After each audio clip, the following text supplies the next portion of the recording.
Nek sampeyan ngendika Petruk, kowe tak pateni. Ngoten ati kula malah mboten napa-napa. Ati kula malah mboten pripun-pripun. Nek bareng sampeyan ngendika Petruk, mapana tak panjat pundakmu tak jebol dasmu. Kula niku wong tuwae, Cot. Kula niku wong tuwa. Dindas-daske kaya ngeten niku teng ati niku rasane lara banget. Kaya menendas apik-apik kok arep dijebol wong urung tukul kok arep dijebol. Mulya si apik nek maring pangandikan. Terus kula klerune nggo napa kok sampeyan iso tegel kaya ngoten niku.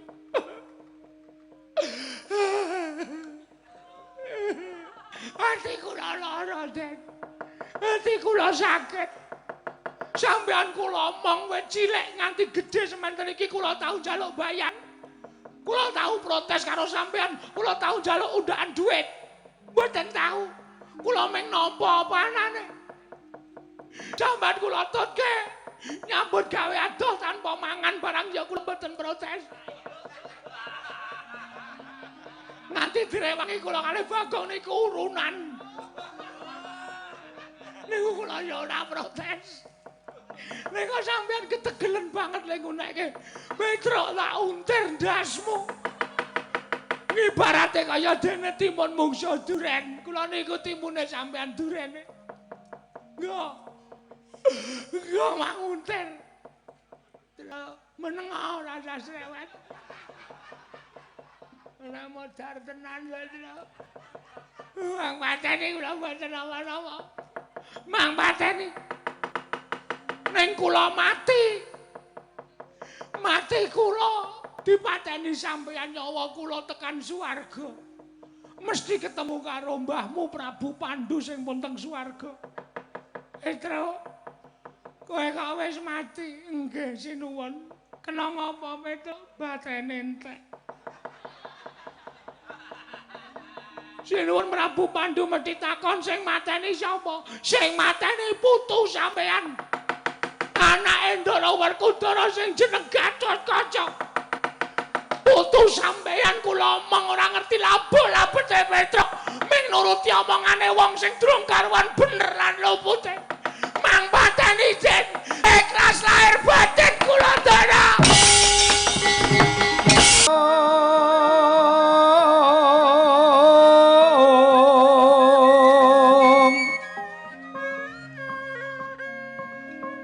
Ngaja makan astanira kalih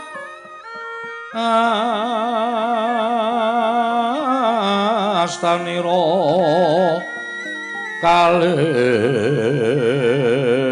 pisan yen ngandika magawe obranta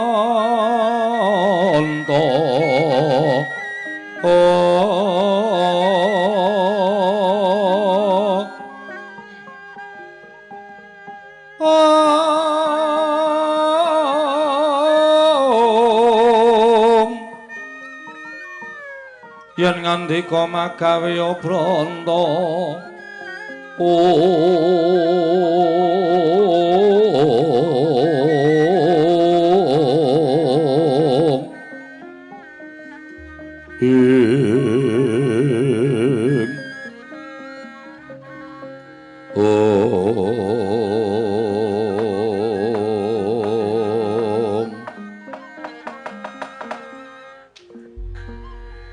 Koko Prabu dereng ngantos puranggen kula nampi sabda pangandika paduka menika kadidene sowanipun Petruk Panakawan mongko sowan tanpa tinimbalan Koko Prabu jagat waisaning Bathara Wayapura jagat Yayi nadyan mekatono Petruk menika tasih Panakawanipun Pandhawa mbok menawi Petruk sowan wonten wigatos tumunten katimbalana menapa wigatosipun Petruk sowan Yai Prabu Darmakusuma Koko Prabu lenggah pinarak ingkang langkung sekeca kawula nun ngestaken dawuh Panakawan Petruk padha raja sapraptanira Panakawan nuning Datulaya Praja ing Amarta Petruk kanthong bolong nuwun amit pasang Kalimantabe tinebena ing ladene Demawahing Tawang Tuwang sinuwun menawi wonten lepat anggen kula ngabiyantur ngersa paduka diagung pangaksami Menawi wonten kiranging tata krami kula nyuwun pangapunten, der kula menika namung Panakawan.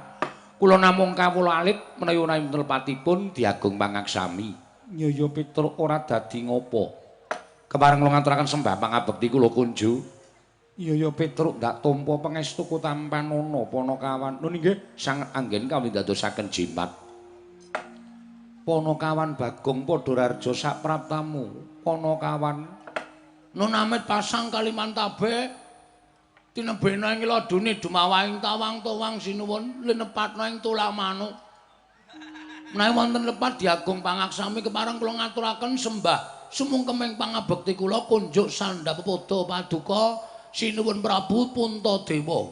Iya Bagong ndak tampa. Pangestuku Tampanana Bagong. Kula pundi nggo jimat paripe dayanana ing kasantosan Diwaji. Prayoga nanggon mulungga. Nun inggih sanget mboten kirang prayogi anggen kula ngabiyantara ngersa paduka Gusti kula Sanata Prabu Darmakusuma. Petruk kantong bolong. Padararja sapratamu Petruk. Sinuwun Ndarawati menika. Iya Petruk. Oh nggih. Wilujeng Den. Bekti kula kunjuk sinuwun. Iya. Tak tampa pangestuku Tampanana. Nun inggih sanget anggen kawula ndadosaken jimat. Panakawan Bagong Padararja sapratamu. Pangestunipun sinuwun Kresna. Wilujeng Den bekti kula kunjuk nggih sinuwun. Iya Bagong tak tampa. Pangestuku Tampanana Bagong. Nun nggih sanget anggen kawula muli dadosaken jimat paripe. Panakawan Petruk Padararja sapraptamu. Panakawan Petruk Padararja sapraptamu. Wilujeng bekti kula kunjuk nggih Den Ndara Baladewa. Ya Petruk tak tampa. Ora liwat pangestu ning Baladewa Tampanana. Kula pundi nggo jimat paripe dayana ning kasantosan. Wong edan Bagong Padararja sapraptamu. Wong edan Bagong Padararja sapraptamu. Lho. Lah kok dadi ora semaur ki piye? Aku ki Ratu Mandura, nimbali karo Panakawan wujude Bagong, tak timbali apik-apik kok ora semaur. Petro, Nun. Adimu ditimbali kok ora semaur, Gong. Kok ora semaur? Kowe wis tau weruh aku kentrir apa? Ayo urung. Nah, nek urung ya sing apik nek nimbali kuwi. Arep aku ki mung wong cilik, arep aku ki mung Panakawan, ning aku ki ya menungsa, Tru. Dumeh kono dadi ratu terus wenang ngedan-ngedanke kawula cilik napa piye? Ya nek arep diajeni ki ngajenono, aja sak penake dhewe. Aku ki nang omah disembah anak bojo nang kene dilokke wong edan. Koko Prabu? Piye? Koko Prabu menika nggih klentu kok. Lho, kleruku ana ngapa niki? Bagong menika dereng nate edan kok diundang wong edan. Walah dalah jebul loro atine tak celuk wong edan. Ya wis, yen pancen loro atimu tak celuk wong edan, wong Bagus dhewe sak donya Bagong Padararja sapraptamu. Wong Bagus dhewe sak donya Bagong Padararja sapraptamu. Gong, kowe iki ditimbali wong edan ora semaur, wong Bagus ora semaur. Kowe tak omongi ya, Tru? Aku ki nek ngiloe sok girab-girab dhewe lho. Lah iya lah ngopo? Lah kok diceluk wong Bagus, wis bayangno. Sing jeneng wong Jawa ki wong ece karo wong lulu kuwi larane lara wong lulu. Oh ngono ya. Aku elek dunekke Bagus ki padha karo kowe kabar bohong utawa saiki jenenge haem. Hoak kok haem. Aku sore-sore anggere weruh ajang metu iki rasane kaya wis. Isih sore, heeh. Kuwi jenenge ora pas kaya ngono kuwi. Koko Prabu. Piye? Panjenengan nimbali mbaya sing apik wong Bagong menika tiyangipun kados mekaten kok senengane dijarak lho. Mbaya cukup Bagong ngono wae, tak kepenak to. Ya wis. Bagong Padararja sapraptamu. Nah, ngono wae kepenak kok. Padararja sapraptamu. Heeh, slamet. Lho, ora bosok ya, Ndreng. Lali nyuwun pangapunten wilujeng dereng sambikala. Yo. Bekti kula kunjuk nggih, Den. Yo, tak tampa pangestuku Tampanana. Kula pundi nggo jimat paripe dayanana ing kasantosan. Prayoga nanggon mulungga. Nun nggih sampun boten kirang prayogi. Asuk neng ngonten niku. Ora kok dumeh dadi ratu kok karo kawula cilik kok ngedan-ngedanke. Wah, ra suwe lemu dadi ratu.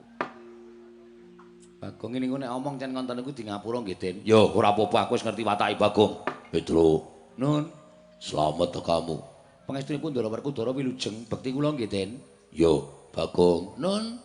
Selamat to kamu. Nun nggih Ndara Werkudara bekti kula konja nggih, Den. Yo, tak tumpuk. Petruk Bagong padha rareja sak praptamu. Ndara Janaka wilujeng. Ndara Janaka wilujeng bekti kula nggih, Den. Ya Bagong Petruk tak tumpuk.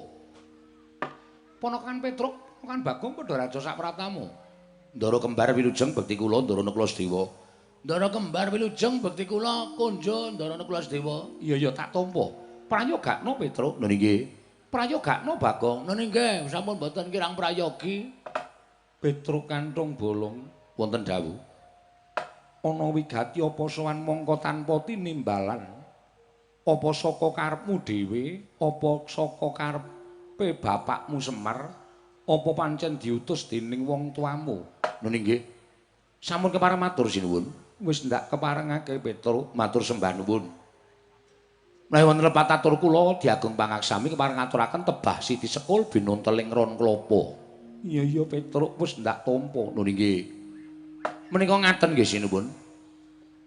Estunipun sowan kula menika mboten saking pikajengan kula piyambak, namung kula menika dapur dipun utus dening Bapak Semar. Nuwun sewu. Bapak Semar niku wis pinten-pinten dinten menika mbebingung atine anak-anak. Udakara wis wonten sesasi niki bapak niku kaya wong lara ning ora lara, kaya wong masuk angin ning jane awake waras. Iya, nggih. Mula terus kula kalih Bagong kalih Gareng matur ngersani bapak, "Pak eneng apa to, Pak?" Nek pancen bapak kuwi ndek kekarepan, saiki bapak ki paring pangandikan, mengko sing nuruti anak-anak. Merga wong urip ning alam padang ki cakra manggilingan. Nek bocah-bocah kaya aku Gareng Bagong ki isih bocah kuwi dadi gupang gula wentahing wong tuwa. Ning nek anak-anak wis dewasa kuwi kudu iso gula wentah kalawan wong tuwa. Nek nganti aku Gareng Bagong kok ora iso gula wentah karo wong tuwa kuwi aku dadi anak sing murtad. Bakal ditutup lawanging swarga kanggoku. Mula nek bapak duwe apa-apa, duwe pepenginan ngendika wae engko anak sing bakal mituruti. Bareng kula matur ngoten niku bapak niku terus krekel-krekel. Waune mboten kersa dhahar, mboten kersa ngunjuk. Terus teko dijoke teng gelas dunjuk. Terus watuk terus maring pangandikan. Bapakmu ngendika apa? Ngeten iki. Ampun kinten kula mboten tata krama kalih Sinum Prabu Darmakusuma, nung kula ajeng nirokke apa sing dingendikake bapak. Iya ya Petruk kepiye? Ngeten iki. Truk, Reng lan kowe Bagong. Aku meneng wae iki ora aku sedih. Aku meneng wae iki aku ora masuk angin, aku ora lara. Tur aku ora mikir kulawargaku wis mentas kabeh. Ning sing tak pikir iki kewajibanku urip ana ning alam padang. Kowe ngerti to? Biyen nek aku gelem dadi dewa iki uripku ora kaya ngene iki. Ning merga saka gandrung nggonku, gandrung marang katentreman, gandrung marang karukunan, mula aku milih dadi titah. Dadi pamomong, dadi wong loro saudon telu saurupan. Sing tak mong ya kuwi para satra ing ngateteken ati suci pepayung budi rahayu. Nganti aku momong para Pandhawa iki momonganku sing paling suwe dhewe tak mong. Wiwit Pandhawa isih cilik nganti saiki wis padha mukti ngawibawa Nyakrawati mbau denda, aku nderekke para Pandhawa. Tur aku ora ndang pamrih apa-apa, ming netepi kewajibanku minangka dadi pamomong. Aku ora milik bayar. Aku ora milik bebungah, aku ora milik ganjaran, ning aku milik supaya apa sing tak karepake kuwi iso kasembadan lantaran para Pandhawa. Ya kuwi memayu hayuning jagat. Aja nganti jagat iki kobar dening angkara murka. Iya. Nggih. Lah kok bapak sedih pripun? Ngene, Tru. Ngamarta kuwi biyen negara ingkang kondang panjang punjung pasir pawukir lo jinawi gemah ripah karta tata turaharja bebasan wiji digawa manuk miber wae tiba ning lemah Ngamarta bakal tukul ngrembaka woh-wohane kuwi saka subure saka apike saka tentreming para kawula saka rukuning para kawula kuwi biyen ning saiki kok wis beda Sing tak weruhi ngendi-endi padha regejegan, sing tak weruhi ngendi-endi padha bentak sirah, sing tak weruhi ngendi-endi padha sikut-sikutan plirik-plirikan, mung perkara sepele, nganti mentala nekak sedulure, nganti mentala mateni tangga teparone, ming perkara bab sing sepele. Lah iki tegese Ngamarta iki wis krisis moral. Rasa kamanungsane wis ilang. Wis ora undi ngrasa kamanungsan. Antaraning siji lan sijine embane urip ana ing tengahing alas. Iya Petro. Nek Ngamarta tak nengke wae arepa diayomi dening para Pandhawa, iki Ngamarta paribasane amung kari sak siliring bawang, sak umuring jagung, sak uruping damar. Ora suwe meneh Ngamarta mesti bakal remuk bubuk dadi rempon. Lah nek Ngamarta ambruk, sapa sing dicucuh? Semar. Mergo Semar ora iso momong marang para Pandhawa, ora iso njejeke marang para Pandhawa, ora iso nuntun marang para Pandhawa. Ngoten niku. Terus kula takon melih, lah kok terus Bapak kersane pripun? Mula aku pengin bangun Ngamarta kanthi sarana aku bangun kayangan. Kaget kula. Gareng ya kaget, Bagong ya kaget. Kaget kula mesti niki mengke apa-apa dibuyukke teng kula karo anak-anake kabeh. Monggo kula anake Semar niku ya kabeh kere kabeh. Kok arep bangun kayangan? Saderenge kula matur Bapak wis paring dawuh kowe rasa kaget. Aku bangun kayangan ki ora bangun papan sing magrong-magrong, sing dumadi saka jamrut mutiara hergeni, saka emas kuwi ora. Embane wangunan ana ing kayangan kuwi ora. Ning kayangan ki papan sing kebak kanikmatan, kayangan ki papan sing kebak karukunan katentreman, uripe padha matsinamatan daya dinayan.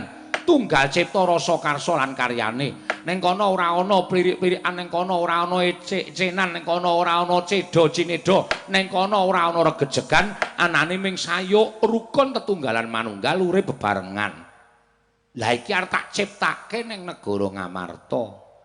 Seranane aku mbangun kayangan ki mung kinarya sanepaning tembung sing luwih bener, aku pengen bangun negara Ngamarta pulih kaya negara ingkang dadi contoning para negara-negara liyaning negara Ngamarta ingkang kalukeng rat hanjayeng bawana nganti kalukeng ngebaki jagat iki wekasan padha niru marang negara Ngamarta ingkang negara ingkang kebak ing katentreman lan karukunan. Lah syarate apa, Pak? Syarate kowe tak kongkon ning negara Ngamarta. Aku njaluk Pandhawa 5 rawuh ning Karang Kadempel. Ngestreni nggonku bakal duwe gawe bangun kayangan sinambi mundi pustaka jamus miyang jimat kelima sada supaya Pandhawa nyaketi gumrigaing para kawula, supaya Pandhawa iki caket rasaning marang para kawula. Lho, terus dasare piye, Pak? Lah iki ngene kowe tak kandhani. Janjane kawula iku ora butuh dibuyuki brana picis, kawula iku ora bakal diwenehi bondo donya kuwi ora. Ning kawula negara Ngamarta iki butuh dicaketi dening pengarepe. Nek pengarepe sregep nyaketi marang para kawula, kawula nggone padha dandan desa padusunan dicaketi dening para kawula ora ketang ming dikaruhke. Niku sampun mujudaken satunggiling bab ingkang wigatos tumraping negari menika. Krana dados rana manunggaling kawula lan Gusti sami-sami hangangkat negari Ngamarta menika supados pulih kados wingi uni. Ngaten menika. Mila sowan kongsanipun Sri Prabu Darmakusuma menika ingkang wigati namung badhe mboyong dhateng para Pandhawa gangsal cacahipun supados rawuh wonten ing Karang Kadempel dinten sakmangke kinarya ngrancakaken lelabetanipun Kyai Semar. Wewangunanipun Kyai Semar inggih menika badhe bangun kayangan cekap semanten atur kula wassalamualaikum warahmatullahi wabarakatuh. Yes. Ora ngono ora rampung-rampung ya, Gong. Wis cekat-ceket wae. Ha iya. Petro dalem apa kang dadi karepe bapakmu kuwi becik? Nggih. Lah terus ning Pandhawa ki ora mung aku tok.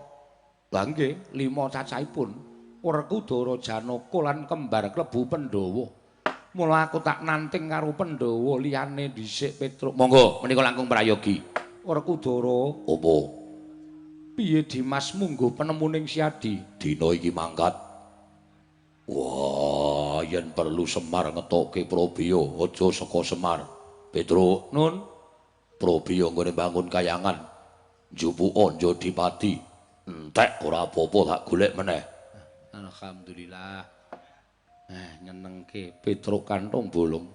Prabiya saka Madukara ya ora bakal owel. Petruk kantong bolong yen perlu saka kasatriyanku ya ora bakal owel. Piye, Gong? Proposal masuk semua le. Sapa ora gleleng. Wah, wis aku bendahara lho, Truk. Lho. Aku njur ndaftarke dadi bendahara lho. Wis kudu. Nek ora aku duwite mesti kemecar-kecer. Ora ana gunane. Petruk dalem kesaguhaning para kadang mengkono mau wis gumolong nggone bakal bantu marang bapakmu. Nggih. Ning rasaku isih kodeng. Sebabe merga iki mawana Piyai Agung ingkang rawuh uga mbutuhke pustaka Jamus Kelima Sada. Lho, sinten? Koko Prabu Ndarawati. Sinuwun Kresna? Iya, Petruk. Wigatosipun kok kepengin nyuwun ngambil pustaka Jamus Kelima Sada? Ndarawati ketaman pegebluk. Bisane waluya nirmala temajati yen to tinumbalan wujuding pustaka Jamus Kelima Sada, Petruk. Lho. Ndarawati ketaman pegebluk. Isane waluya nirmala temajati yen tinumbalan pustaka Jamus miang jimat Kelima Sada. Iya, Petruk, Gong. Ndarawati ketaman pegebluk. Lho, terus Sinuwun Ndarawati rawuh mrene nyuwun ngambil pustaka Jamus Kelima Sada arep nggo tumbal wadaling Praja Ndarawati supaya waluya temajati jati temah mulya. Aku entuk omong rayi, entuk. Ning nun sewu lho nek omong aku iki ora kok ngelincipi carang papak, ora kok aku gawe urup-urup ora, ming kanthi berdasarkan fakta. Piye? Piye, Gong? Nun sewu nggih sinuwun. Iya, Bagong, piye? Ngeten. Wonten piyai sepuh sami nyebataken nek dadi pengarep ki aja mung netra lair tok sing dibuka, ning netra batin kudu iso nyawang. Merga saniki nuwun sewu, akeh wong sing seneng apus-apus, ketoke kanca ning nyuduk saka mburi, ketoke sedulur ning tegel gawe kacintrakaning sak pepadane. Nuwun sewu menika. Iya, Bagong, ora dadi ngopo. Nggih, kados sing kelampah menika. Saniki ngaten carane goleki ngaten. Kanugrahan niku diparingake dewa kagem wong sing apik bebudene, wondene bebendu pagebluk. Niku diwenehke dewa kagem papan sing pancen wis ora iso dielekke. Tegese papan panggonan sing pancen kebak maksiat, wonge kebak angkara murka budi candala. Niku pantes kena pegebluk. Iya, Bagong. Ning nuwun sewu, Ndarawati kok ketaman pegebluk menika miturut kula perlu dipertanyakan. Lire piye dasarmu apa? Lho, sing lenggah kedaton Ndarawati menika sinten? Sang Prabu Sri Bathara Kresna, nggih ta? Mongko jagat menika sing dijuluk Prabu Sri Bathara menika mung piyayi loro. Siji Prabu Sri Ramawijaya, loro Prabu Sri Bathara Kresna. Apa sebabe nganggo jejuluk Sri Bathara? Merga piyayi kekalih menika tilas titising Sang Hyang Bathara Wisnu. Sinten to Bathara Wisnu? Niku dewa sing tukang nentremke jagat, dewa sing tukang ngandum kabagyan. Iya, Bagong. Nggih. Nek sing ketaman pegebluk niku Ngastina, niku wong niku wis nglumrahke. Merga Ngastina niku nggone wong jahat, Ngastina niku nggone wong elek. Nek entuk bebenduning dewa niku wis pantes. Nek sing ketaman pegebluk niku negara-negara sing ratune ratu lumrah, ora titising dewa niku memper. Merga niku menungsa lumrah. Ning kok sing ketaman pegebluk papan panggonan sing dilenggahi ratu sing titising dewa. Ha niki teng mriki niki sing aneh teng mriki. Mula panjenengan ampun gampil percaya. Nuwun sewu lho kula ora ngubu-ubupi, kula ora obong-obong. Ning niku kanthi napa jenenge nggih? Napa ya? Allah kowe iki nek omong sengae terus mandeg dalan lali. Niku berdasarkan napa sing di kula aturke niku mung berdasarkan napa sing kula petung ngoten. Dadi napa-napa niku dudu petung digelar lan digulung. Aja nganti buntung tembe wingkingipun. Nuwun sewu lho, mboten ngubupi, mboten obong-obong. Ya nek sing rawuh menika Kresna tenan. Nek plastik palsu. Nek palsu pripun? Ayo. Monggo pustaka Jamus Kelima Sada menika mboten kok ming panggesanganipun Sinuwun Prabu Darmakusuma. Ning niku dadi penguripane wong sak negara Ngamarta. Mula wis dadi Wis dadi napa disekseni piyai akeh nek Pandhawa ora kena pisah karo pustaka Jamus Kelima Sada. Nek Pandhawa pisah karo pustaka Jamus Kelima Sada, wong sing ora seneng karo para Pandhawa gawe cintrakaning para Pandhawa angel mijet wae ngranti suwe banyu sinaring. Nuwun sewu, dienggo tumbal niku api-apike mung dipendhem. Mongko nek dipendhem niku ora bali meneh. Nek wis ora bali, sapa sing kapitunan? Ya bener, Sinuwun Darawati niku pancen dadi pujangganing para Pandhawa. Ning arep dadi pujangga, arep dadi pengayoman, kudu sing teliti ngati-ati. Mbanganipun kebacut diwenehke, dilalak kok dudu Kresna tenan, ming apus-apus, ming arep gawe cintrakaning para Pandhawa. Jambi, sapa sing bakal kacintrakan?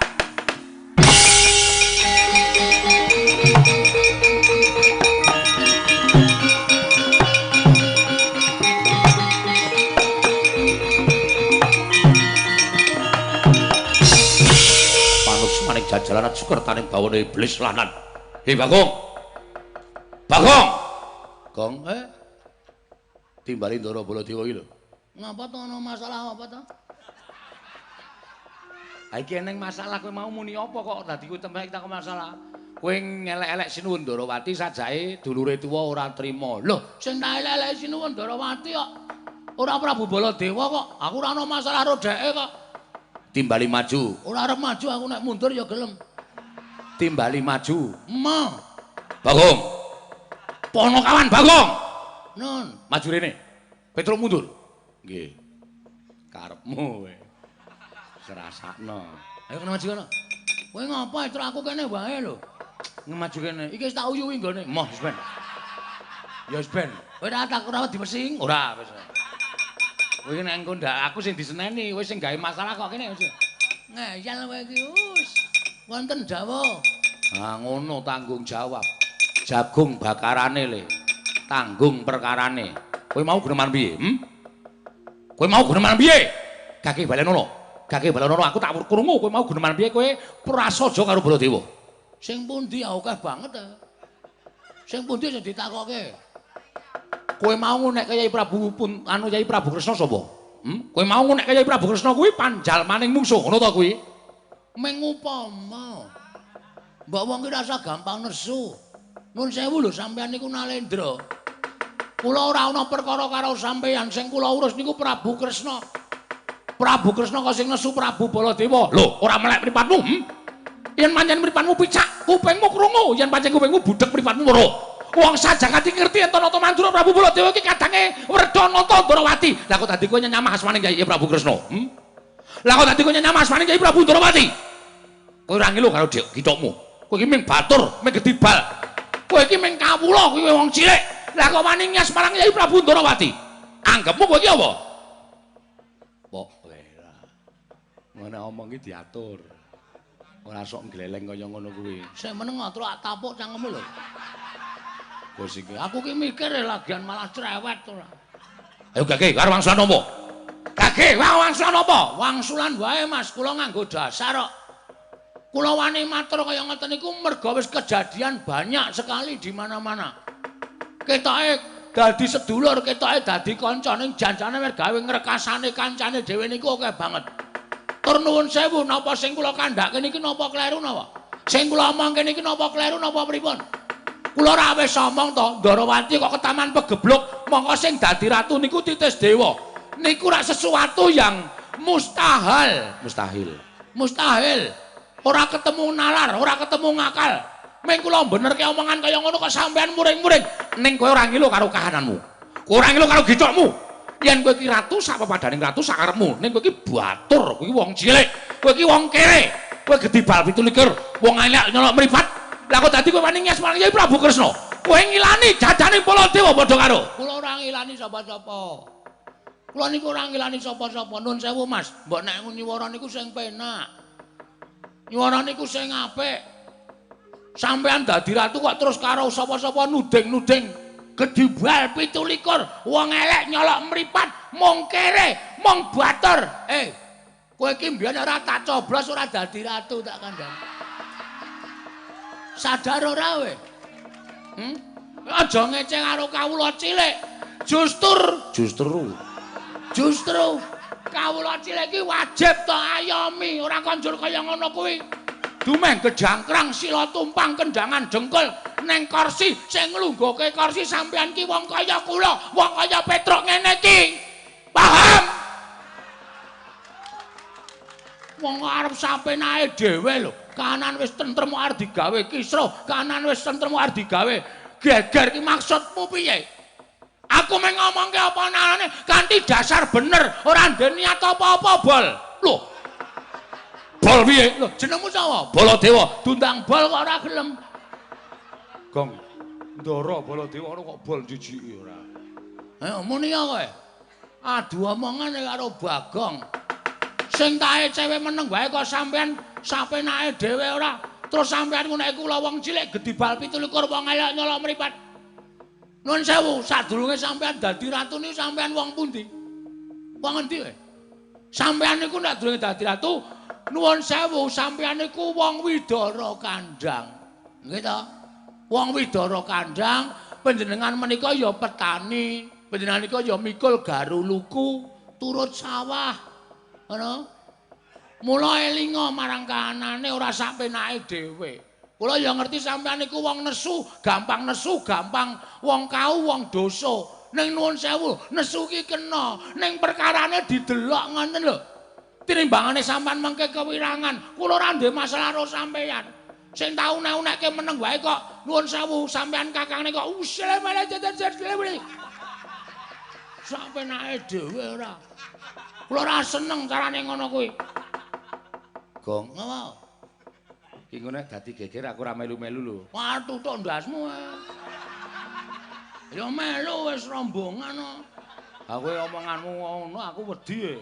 Ngono nek Ndara Baladewa nesu tenan piye? Ya sembah. Sing penting ade wangsulan sik. Kowe ki jirih, Bona. Oh, ora sembodo ora. Sing dunaunake aku kok sing kemringet kowe. Ora perkara kemringet wedi, Gong. Kalah ya aku. Syukur.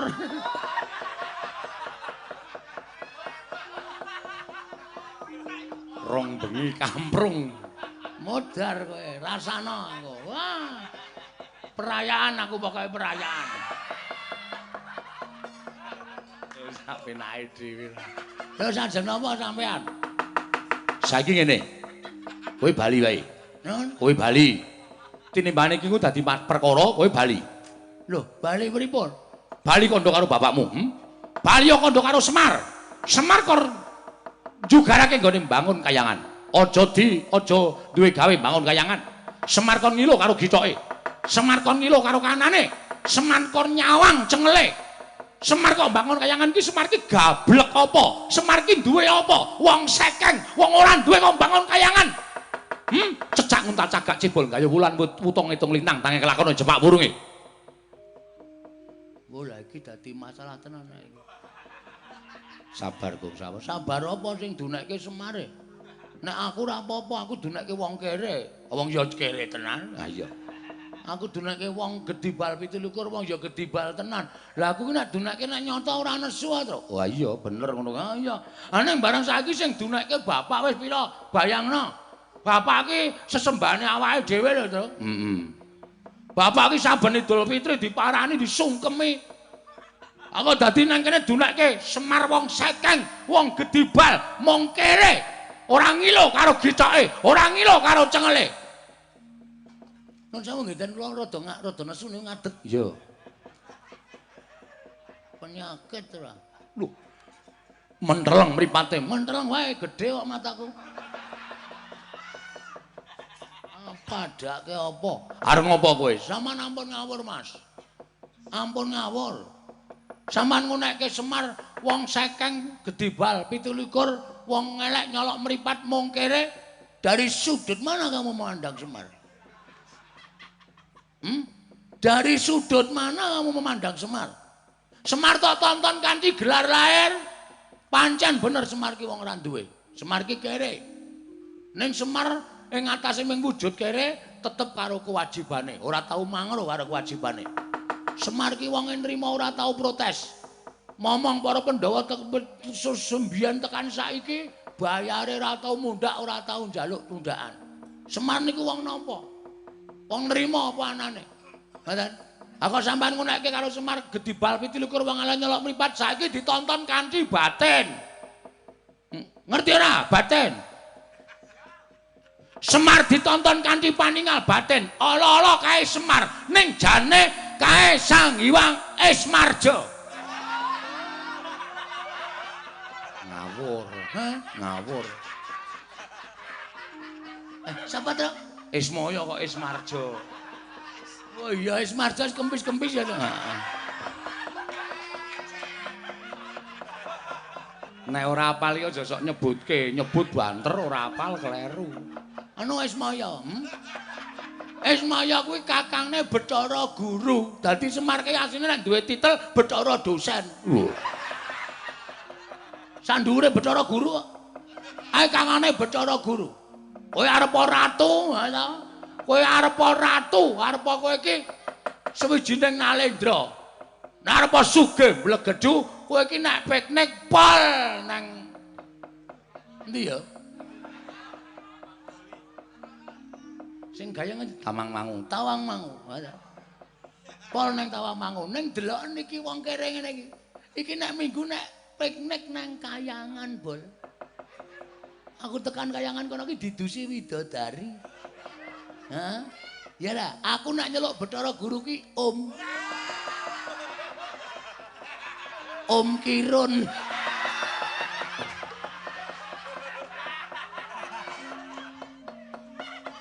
Aku dadi kowe ngece karo Bagong. Ngece. Pak Sukron. Tonyoye. Lho. Rumangsane ngece karo aku. Nek pancen kowe arep ora trima perkara aku ngune-une karo Bathara Kresna, rubak wani, jembar wani, padhangane wani, petengane apa meneh? Wah, edian. Tantangane maut. Kok padhangane wani, petengane wani iki lek gelut piye kok? Padhang ya nang ngisor listrik. Heeh. Nek peteng lek gelut ya petengan. Oh. Ya apa iso? Titis. Aja kuwatir pokoke pangira-ira. Aku petengane tak kira-kira wis cocok kok. Ah iya.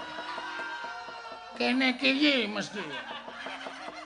Ngerak tenan. Wong edan. Kowe lha arep melu-melu ora. Aku ki ping ngothok. Aku nek disengene iki senggol katurke dosane. Manuk semaning jajalan ati iblis lanat. Saya ngina karo Nata Mandura Prabu Baladewa.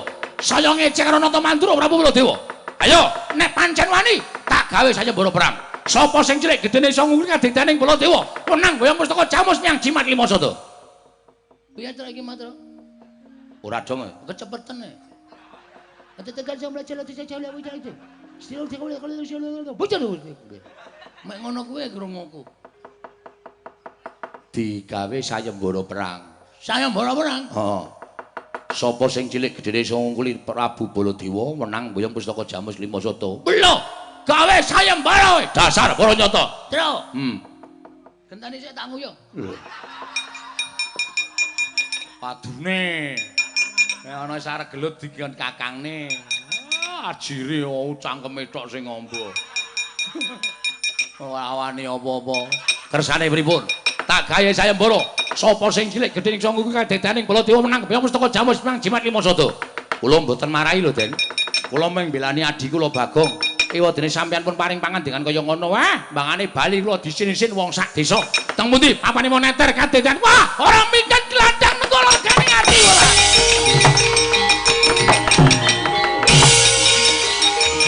Manus maning jalaran suwun.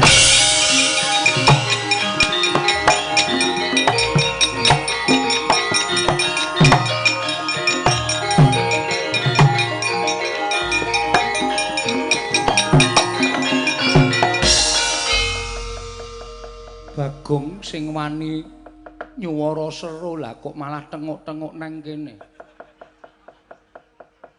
Pun sampean saniki nek iso menggalih nalendra pinter, iya. Kula dedeke ming sementen Prabu Baladewa gagah gedhe dhuwur. Aga kula wani karo Prabu Baladewa niku napa kula wis kentir, Pak? Dugang pisan ya modar, mula kula sulihke Petro. Lah Petruk wis metu karo Prabu Baladewa, lah kok kowe tenguk-tenguk nang kene. Niki kula ajeng ngetokke kasatriyan kula. Lho, Ngetokke kekendelan kula. Apa to sebabe kula mboten melu metu mriko? Merga kula nek melu metu terus mungsuhku sapa? Panjenengan iso menggalih mboten? Petra mungsuh Baladewa. Terus aku kon nganggur. Kula niku wong ora tau seneng nganggur. Nek kakang kula gelut, kula ya kudu gelut. lah terus karepmu. Lah, sing kira-kira piyai sing lenggane kene iki sing gatel tangane sapa? Bagong aja edan. Ora edan iki. Tenan iki serius. Kula manut mungsuh Raden Janaka. Oke. Mungsuh Prabu Kresna. Oke, sing ora ming sik kae.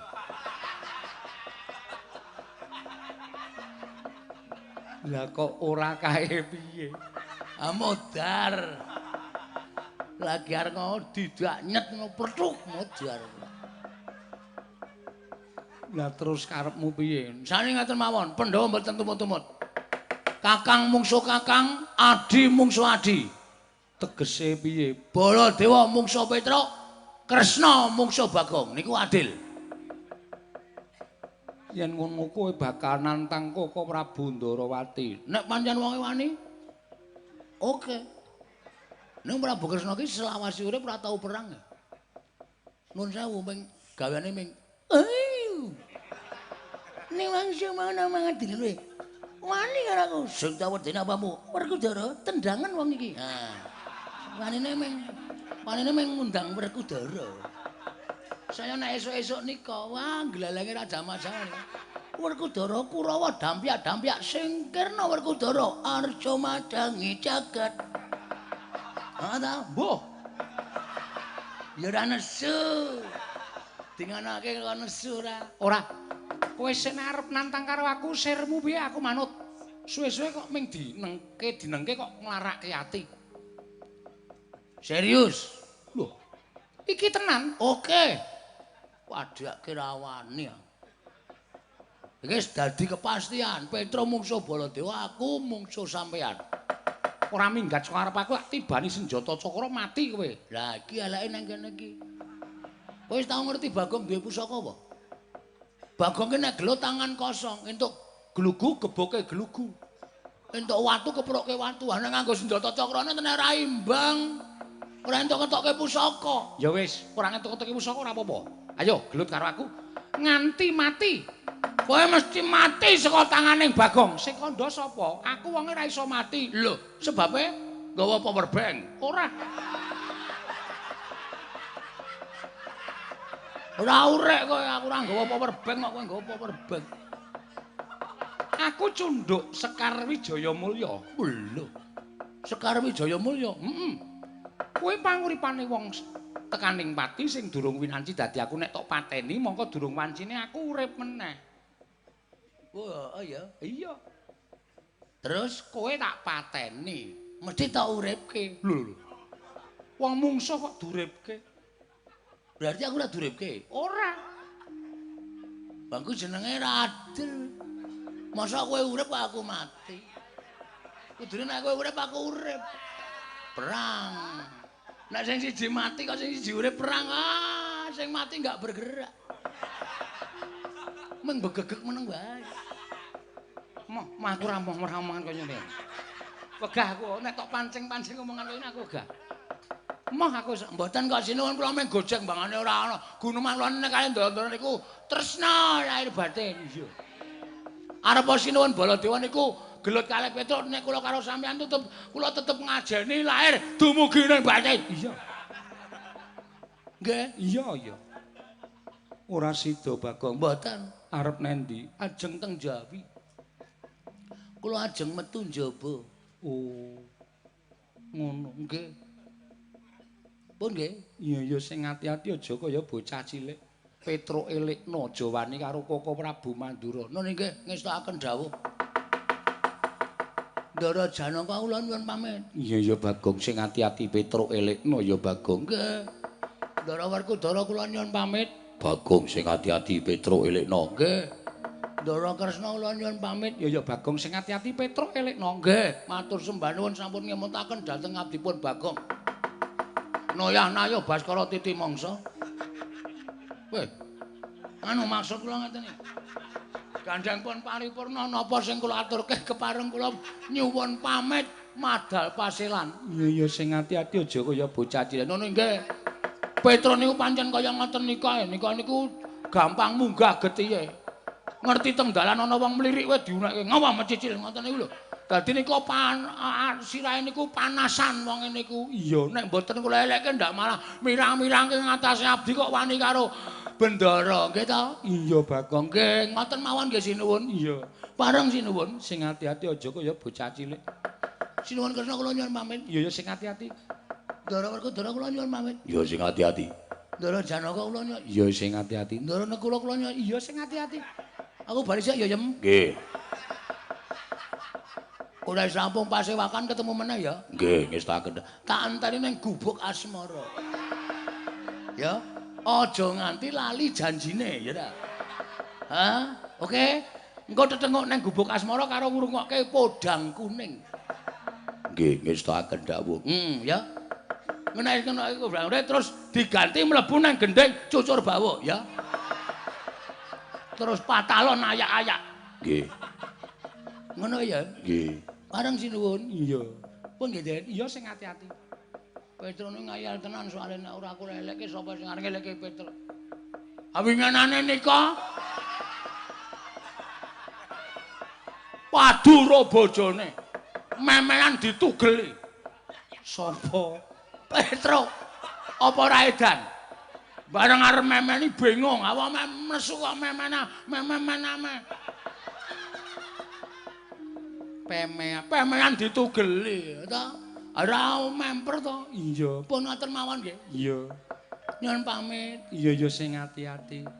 Nyuwun pamit, Ndara. Iya. Pun nggih, Den. Iya sing ati-ati. Pun nggih, Den. Yo. Nek ora ngono Ndara rampung-rampung. Nek nganti Petruk gelut karo Ndara Baladewa, Petruk kena nenggala jus mati. Ara kula dhewe ta sing rekoso niku mengke. Ra urunga rame nggih kula to.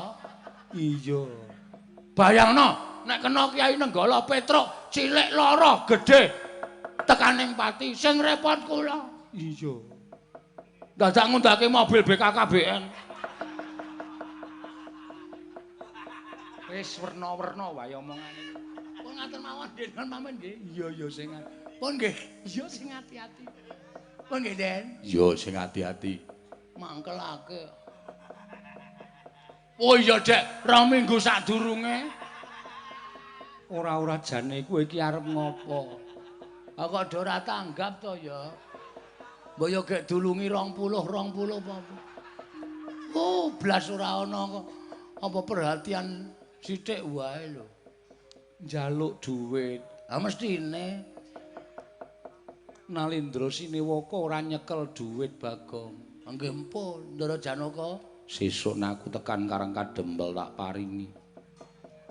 Ndara Kresna Ora duwe. 10 Ora duwe.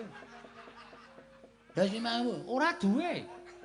Edane kok do ulet to iki. Wah, jan. Ora duwe. Durung ngomong. Wong kok cecile ngecek kok.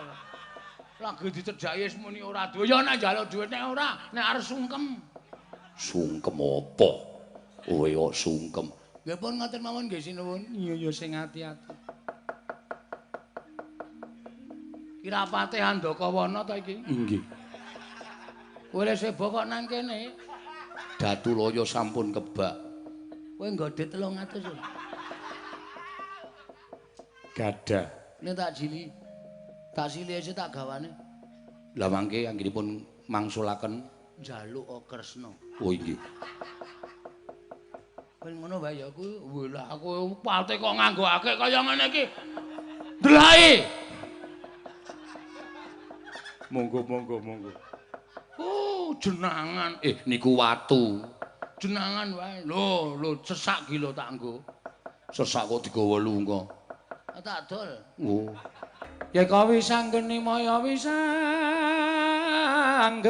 maya Wisnu Pradenta.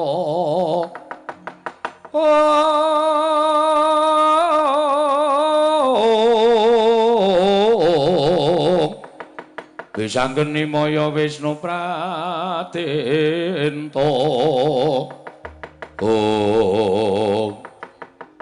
Aku to kok gondel iki ngopo iki, Gong?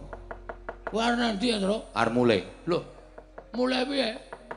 Mulih matur kersaning Bapak.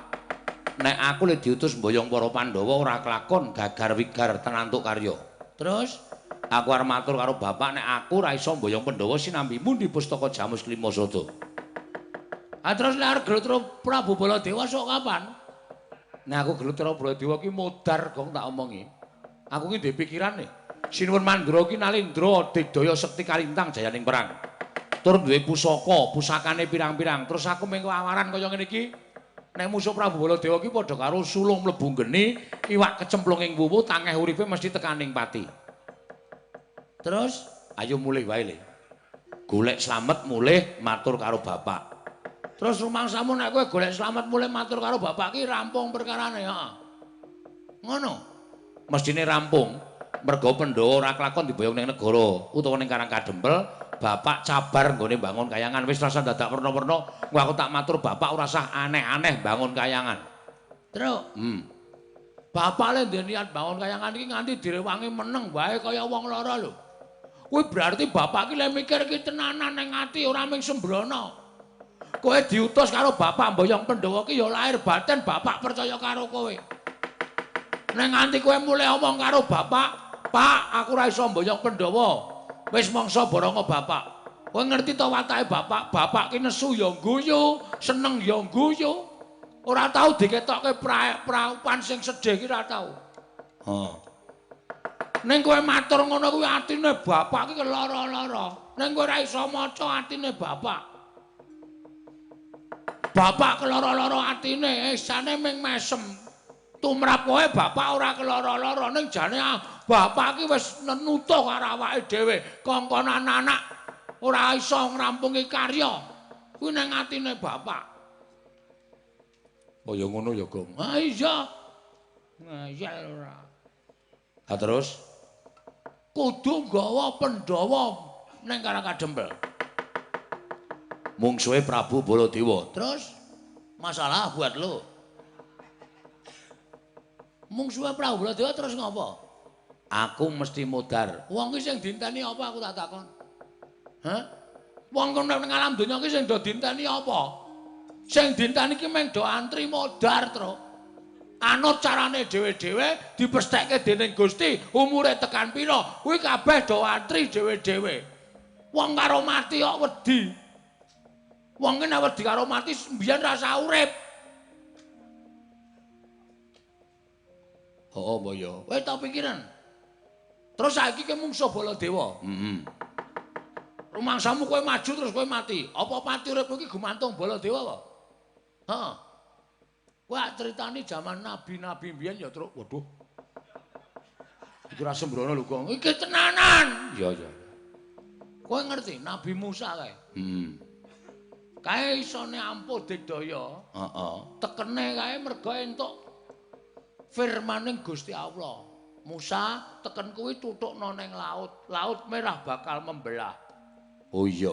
Ning nek wis Gusti ora menfirman apapun, tekene Nabi Musa ki ya mung teken tok, tutuke laut ya ora mbelah. Ning merga saka keparenging Gusti, sing maune ora mungkin dadi mungkin. Terus Padha uripe menungsa.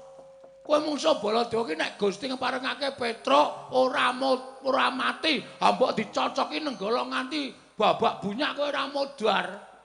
Merga sing duwe pati uripe menungsa ki sing gawe jagat. oh iya ya. Kandhani wah blokon.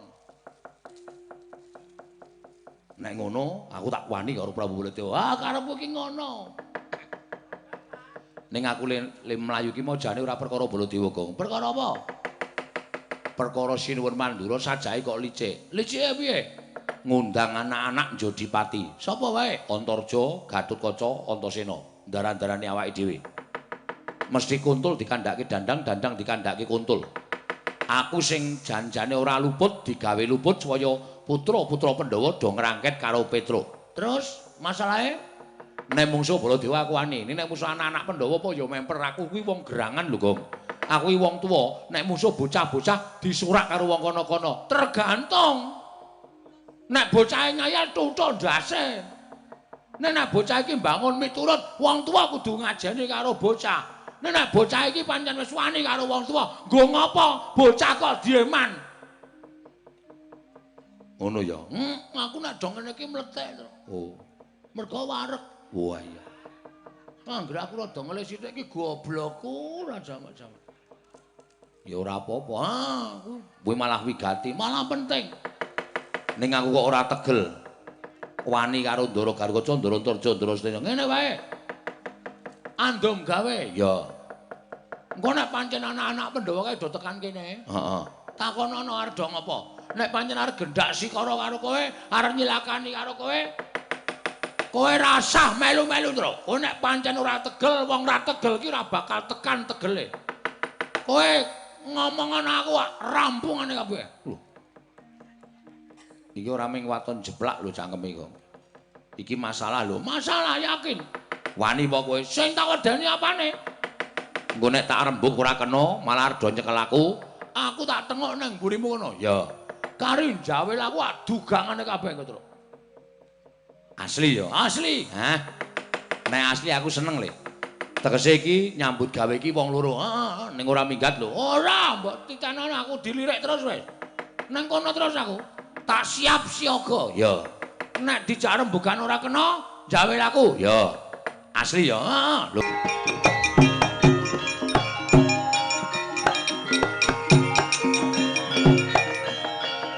Bakap-bapanggul mungguh ngayuda.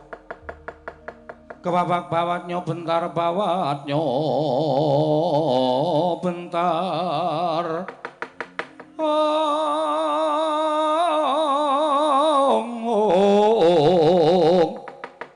kebabaknya mungguh ngalogo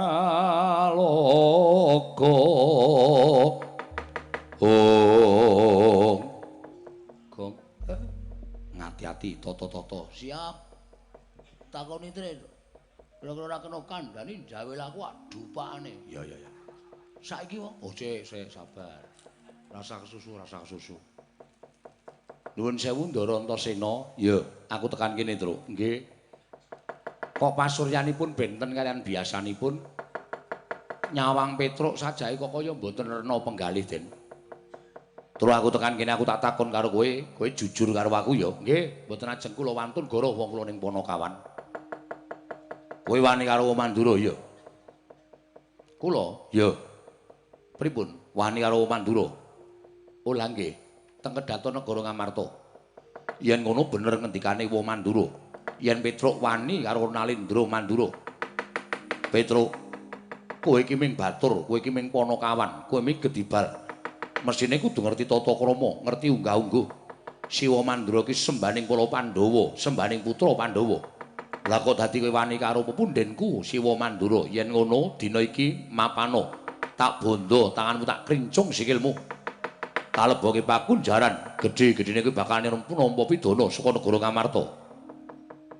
Dadi rawuh sampeyan mriki mengajeng bondo Petruk, mengajeng nyilakake Petruk.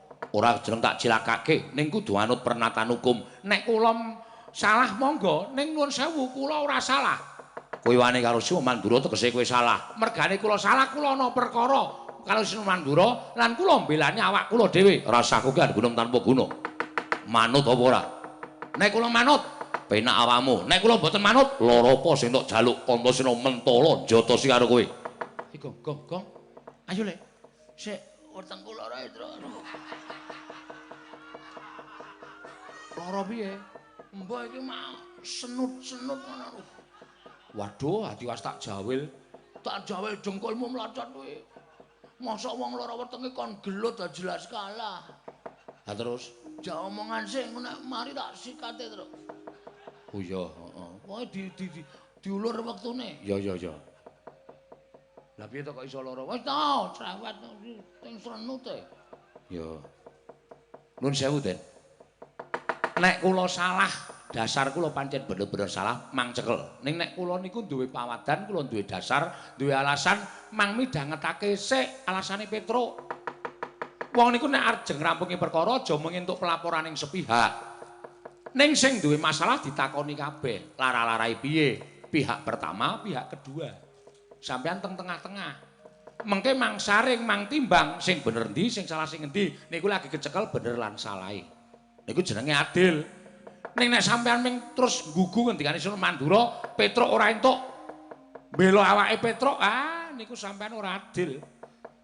Ora iso ngedeke hukum negara Ngamarta ning malah ngrusak hukum negara Ngamarta. Kowe arep duwe dasar apa ngaten? Kula sowan teng negara Ngamarta.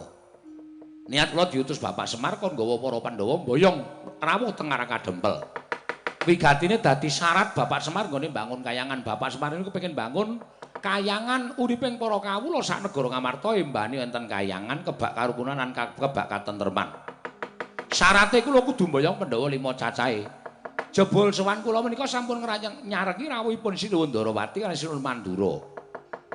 Nalika semanten Sinuwun Prabu Puntadewa ngendikake nek bingung arep diparingi sapa Pustaka Jamus Lima Sada. Lah niki lambene niki. Niki sing kuwar-kuwar. Nuwun sewu, Pustaka Jamus Lima Sada niku panggesanipun para Pandhawa.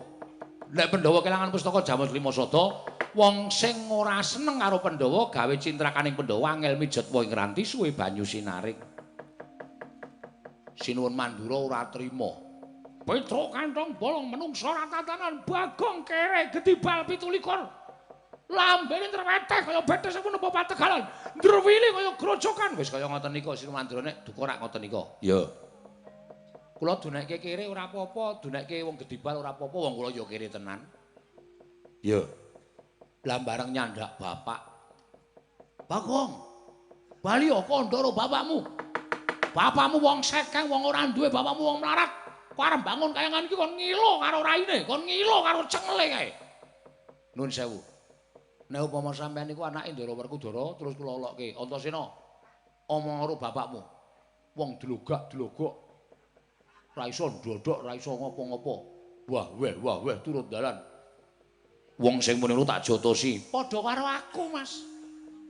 Niku padha kalih kula.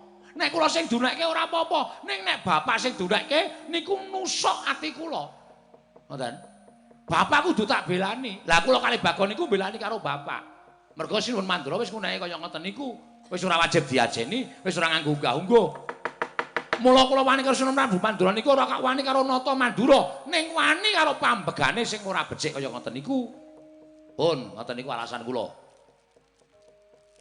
Dadi perkarane ngono to. Heeh, anu iya, anu nggih. Wah, yen perkarane ngono tenan. Yen kowe tak cekel aku kleru karo kowe Petruk. Lah, kene sampeyan iso menggale. Sukne niku dijak omong-omongan sik ora waton terus ngegongkele okol.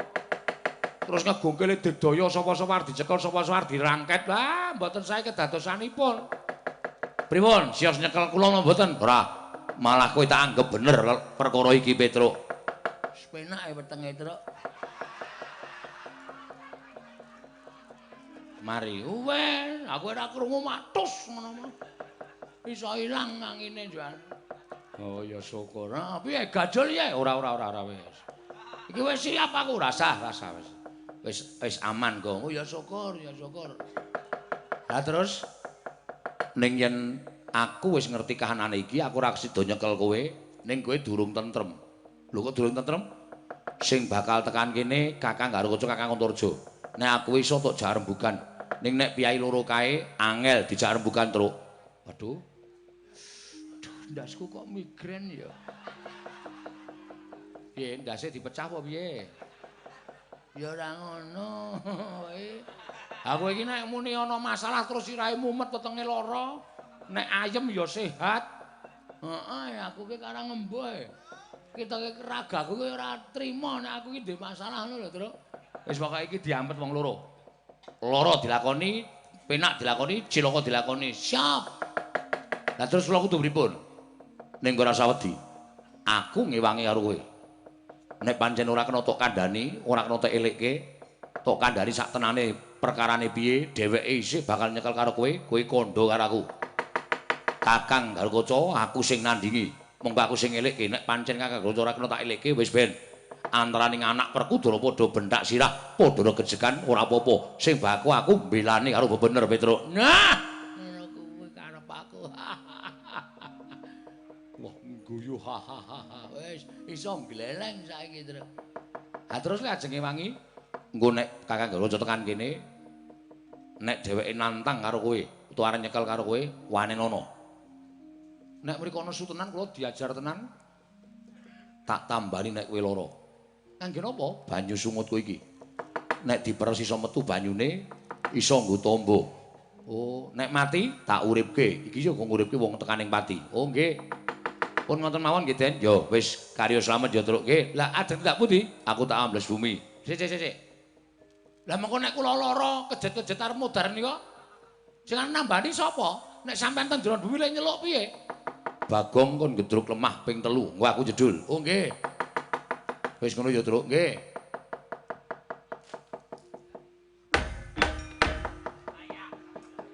Ngopo, Bagong? Anu meng jajal kok. Wong edan ora. Ayo dijajal sih ya, Truk. Ha iya. Engko nek di ngono-ngono ora metu. Engko nek diwasaku mempeng lek jeluk ngono. Ora metu, cilaka ta? Ha iya. Nameng lara ta, Truk. Ha iya. Rugi. Wis tekan kene wae ayo ditunggu nang kene nek Garukaca tekan kene tandangi kok. Nek Ndara Antasena engko bakal nambani karo awake dhewe. Syukur bage nek Ndara Antasena gelem mangsuli pengendikane Kakang anu Ndara Garukaca. Ha, dintane kene wae. Ya. Kinon mapak karo suta teka pira Kresna parta maneher.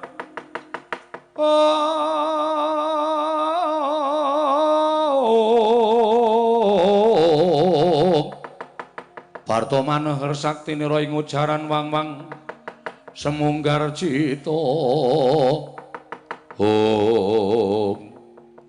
Ndara Garukaca. Iya. Petruk. Nggih. Nuwun sewu kula ngaturke bekti katur nggih, Den. Ora sudi napa bektine menungsa. Sing wis mirang-mirangke karo Pandhawa, mirang-mirangke karo putra Pandhawa. Kok pangandika sampeyan ngoten? Ya, Petruk, praptaku ana ing kene. Ora bakal paring ganjaran kelawan kowe nanging bakal takon karo kowe. Nggih, kowe wani karo Siwa Mandura. Nggih. Petruk, nun. Kowe ora mawas Siwa Mandura kuwi sapa? Pepunden.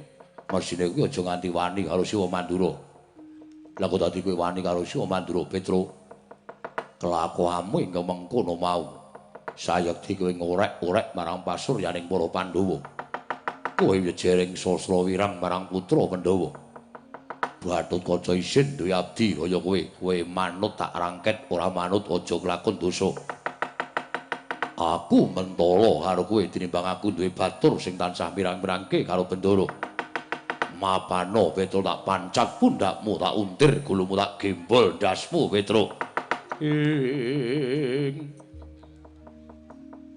Kagiat risang kapirang urinangkul kinempit kempit dosang reknaning bawana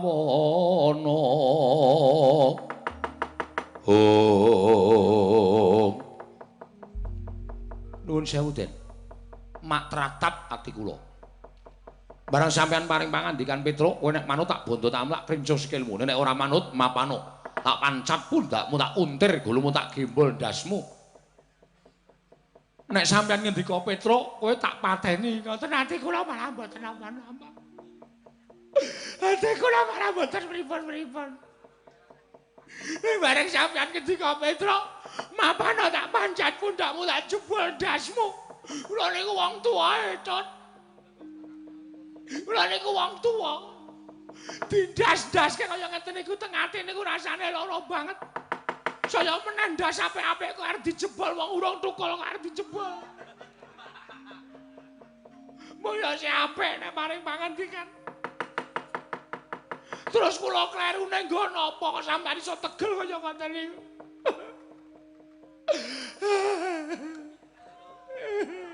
Ati kula lara, Den. Ati kula sakit. Sampeyan kula omong wis cilik nganti gedhe semanten iki kula tau njaluk bayar. Kula tahu protes karo sampean, kula tahu njaluk undakan duit. Mboten tahu. Kula meng nampa apa anane. Sampeyan kula tutke nyambut gawe adoh tanpa mangan barang ya kula mboten protes. Nanti direwangi kula kalih Bagong niku urunan. Niku kula ya ora protes. Nek sampeyan ketegelen banget lek ngunekke Petruk tak untir ndasmu. Ibarate kaya dene timun mungsuh duren. Kula niku timune sampeyan durene. Nggih manguntir. Terus meneng ora sasrewet. Ora modar tenan lho, Tru. Mang pateni kula mboten apa-apa. Mang pateni. Ning kula mati. Mati kula dipateni sampeyan nyawa kula tekan swarga. Mesti ketemu karo mbahmu Prabu Pandhu sing pun teng swarga. Tru. Kowe kok wis mati? Nggih, sinuwun. Kena ngapa, Petruk? Batene entek. Sinuwun Prabu Pandhu mesti takon sing mateni sapa? Sing mateni putu sampean. Anake Ndara Werkudara sing jeneng Gatotkaca. Putu sampean kula omong ora ngerti labete Petruk. Ming nuruti omongane wong sing durung karuan bener lan lupute. Mang pateni jen ikhlas lahir batin kula Ndara.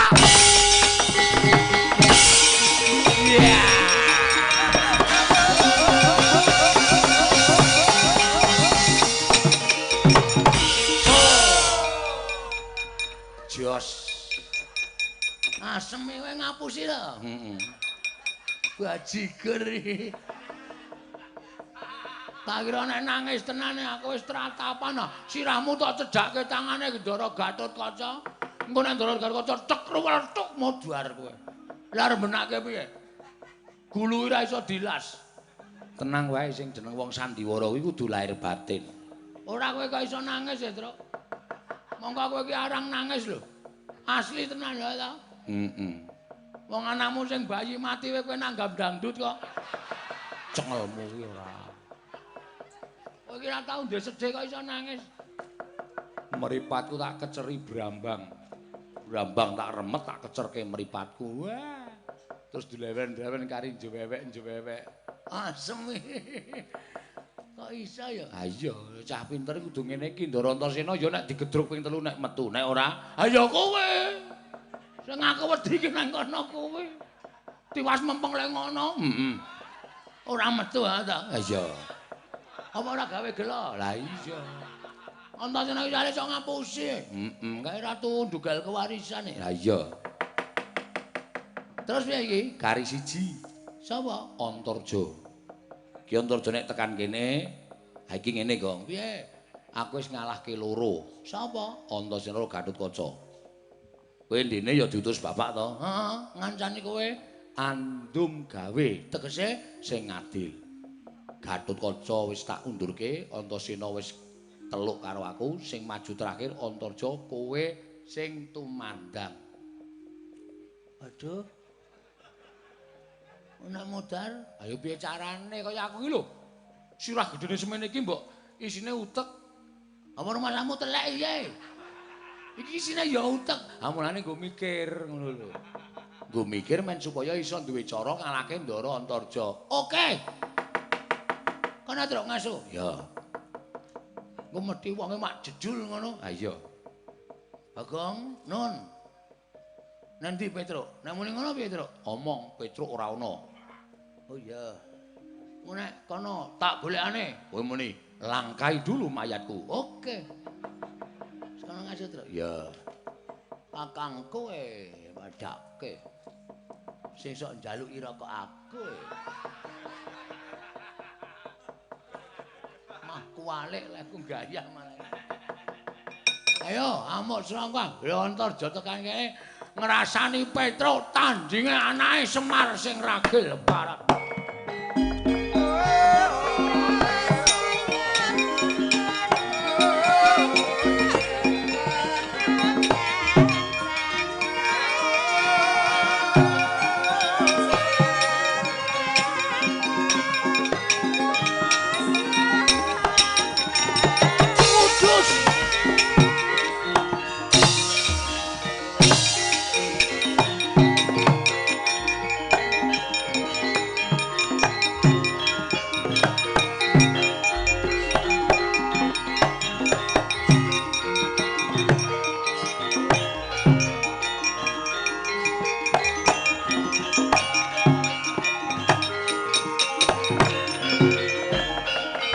nututi lamun katututan lamun mangsa prawira digdaya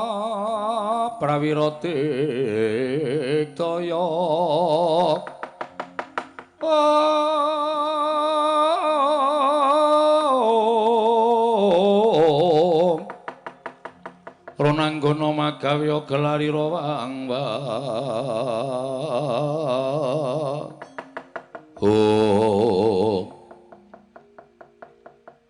Mboten pangling Ndara Antarja. Iya, Bagong. Nggih. Kok sajake le mandeng kali kula kok tenanan niku ada masalah. Bagong aku takon karo kowe. Takon apa? Waton mboten angel-angel kula jawab. Aku takon karo kowe Petruk nendi? Nun, Petruk nendi? sampean mriki betah napa? Goleki Petruk. Goleki Petruk? Iya. Ngeyel kok Petruk. Truk. Sing goleki iki kowe. Wo, tak pacul bathukmu sisan kowe. Aku wis nang kene leren goleki aku wis omong nek kowe kok tak kon muni ora ana. Engko ngapusi, ora apa-apa. Engko dosa sing nanggung aku. Asli? Ya. Petruk ora ana. Apa mbok anggap aku ora krungu ya? Apa mbok anggap aku budhek? Kowe bar omongan karo Petruk neng kono kok muni ora ana. Truk, krungu Ora ana wong tak pendhem urip-uripan tenan. Muni nek radio ngono. Oh iya. Ora ngerti kowe. Hah? Sing gemermeng nang kono mau ki wong nyetel radio. Ora usah ngapusi karo aku. Ora usah ndadak kok kan gunung saiki kene Antarja. Lho, ora basa karo aku. Lho, basa budaku apa? Sampeyan rene ya ora apik-apik kok. Saya aku takon karo kowe. Niatmu ngopo rene? Goleki Petruk. Nek wis kecekel, Tak boyong. nanti Tak aturke Siwa Mandura. saiki aku tak takon karo kowe. Nek nganti Petruk tak aturke Sinuwun Mandura, nek Petruk cilik diajar, loro gedhe dipateni, sapa sing tanggung jawab? Kuwi wis dadi hukumane Petruk. Lho, Petruk salah apa e? Wani karo Sinuwun Mandura. Wani karo Siwa Baladewa. Terus Tetep arep tak cekel. Mbuh, engko apa pidanane tetep arep tak cekel. ngeyel kowe. Aku tetep kudu ketemu karo Petruk. Upama aku mepalangi, Rawe-rawe lantas malang-malang bakal tak putung. tegese nek aku ora ngentoke ketemu karo Petruk, kowe arep nggawe cilaka Bagong. Kepiye meneh kahanane kaya ngene, kowe tak katutke dosane Bagong. Papang sinengkang wale sandang gocek wak simbar jojo. Mang walang wentisnya gangsi.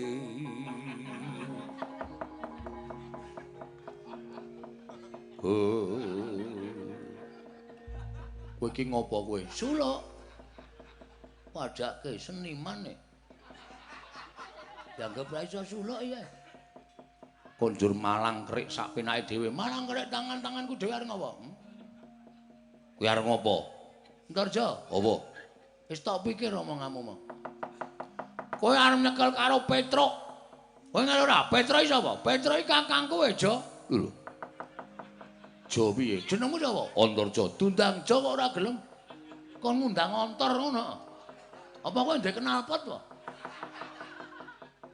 Wah, guneman karo wong edan malah bingung aku. Bingung aku omongan dhewe sok bingung kok. Hah? War ketemu karo Petruk apa kira-kira wis 100 balong wis ulet kulitmu. Kowe ketemu adu arep karo sapa kowe mikir. Iki sapa iki? Linmas Karangkadempel.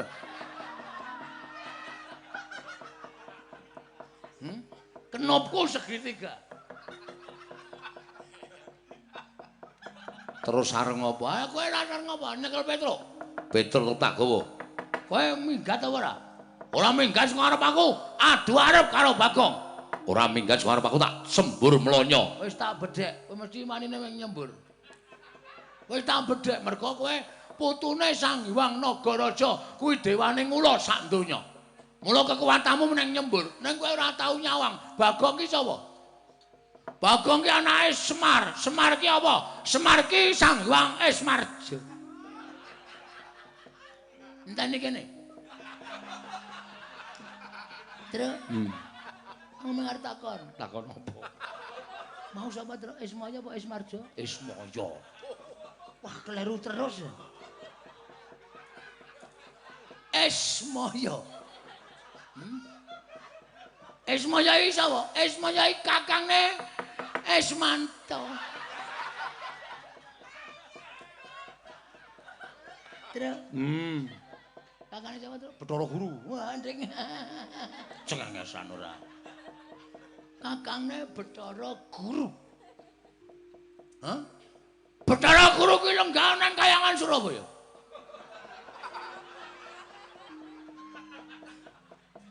Bathara Ismaya kuwi kakane Bathara Guru, mula Bathara Ismaya ki ampuhe kegila-gila. Semar ki mesti menehi kadigdayan karo anak-anake. Ning Semar meling karo anak-anake. Anak-anakku, kowe tawane kadigdayan. Ning aja tok nggo Adika, Ngadika, Ngadiguna, Adibecak.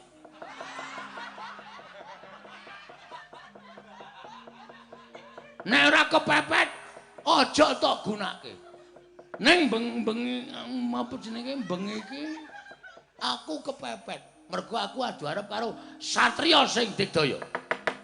Aku arep ngetokke aji-ajiku Antarjaka iso nyembur kena semburen Bagong. Ning nek wis tau atek aji-ajiku, epek-epekku iki nganti murup dadi abang. Nek kowe ora mandeg mesti kowe disemprit polisi. Kae nek ora tak kandhani ora rampung-rampung. Entene kene. Ngapa itu? Ora aleman to, nek pres ya pres ngono. Engko ndak kono selak ora wedi. Ya. Ya. Serius lho.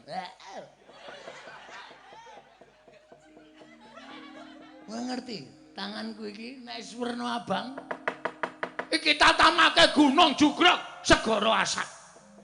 Tenan aku ora ngapusi. Tanganku iki tatamake gunung plek ngono mesti jugrek. Asli. Aja kame siji, loro wae jugrek kabeh. Plek-plek ngono bletre. Bletre.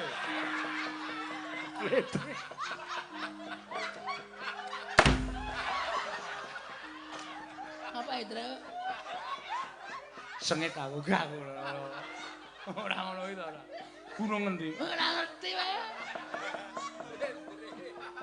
Wis lah ora wedi. Jo. Halo. Hei. Kowe ngematke aku ora kowe? Kowe weruh aku apa ora? Wis tak sumbari, tanganku iki nek nganti wernane abang. Iki murup abang. Tak tamake diajak mulai jeblong tekan geger. Aku meguru karo kowe. Dijajal apa piye? Dijajal apa piye, Jo? Ayo dijajal, neng dituku lho. Ora men dijajal-jajal, letek.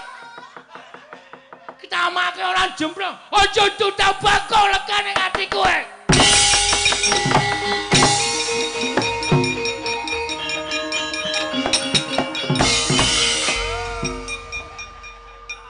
Sonaing tantang-tantangan ora gojek. Aku seneng ya soalnya Antarja wis wedi karo aku wis pucet. Dadi tak permainkan.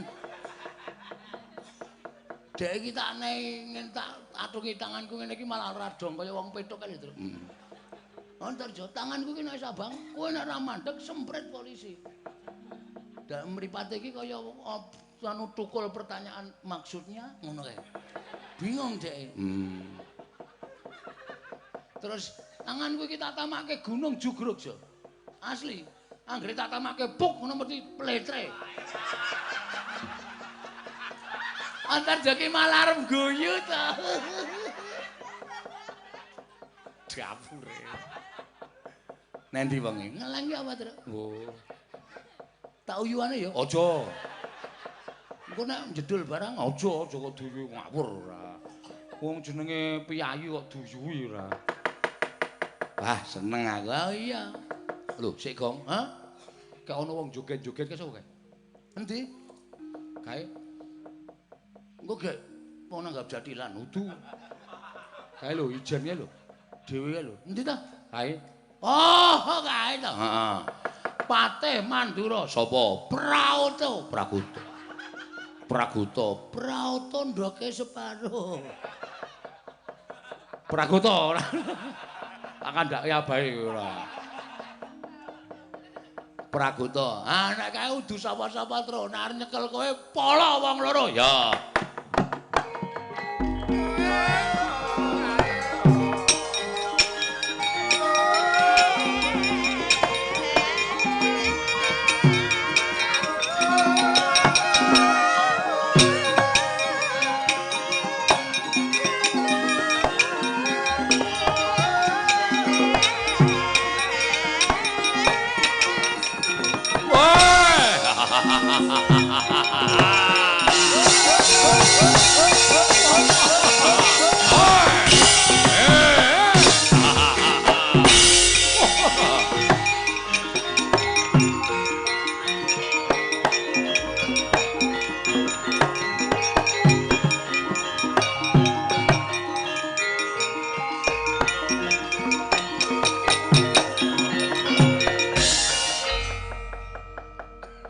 Papang sinengkang balik sandang walikat godhek wok simbar jojowang malang wendis nyonggang sir wawang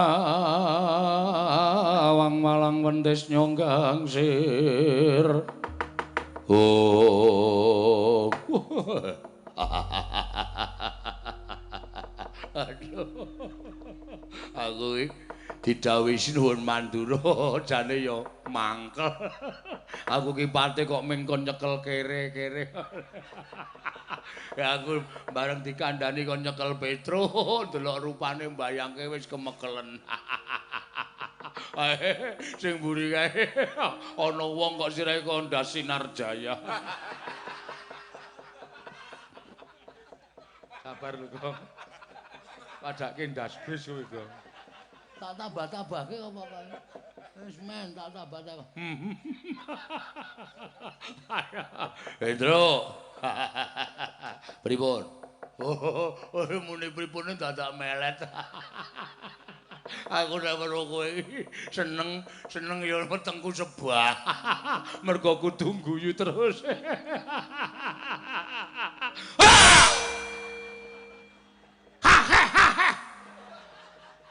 Patih kok ora ndek sopan. Ayo. Gajel raimu. Ayo. Anggere guyu ala-alai tangan cangkeme kok. Wah, guyu bandem watu raimu. Rembukan sing apik-apik kok.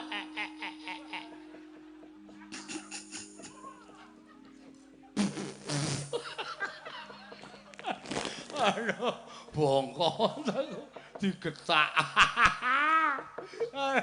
Ambune abu-abu.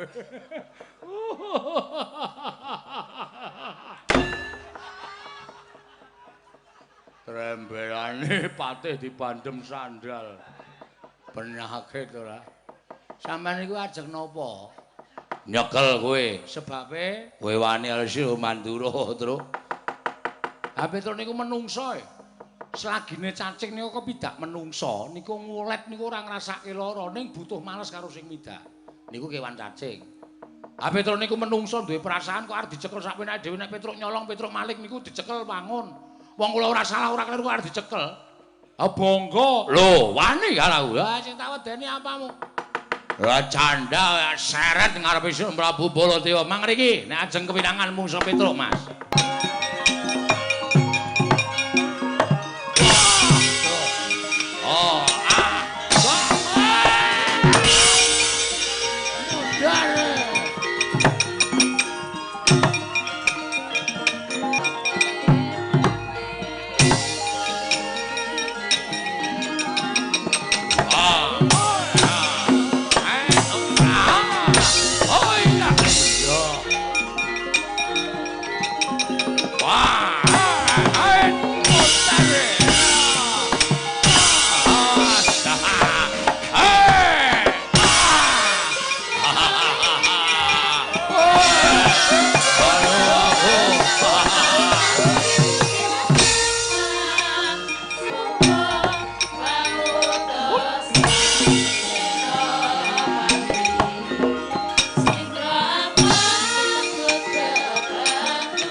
leleng.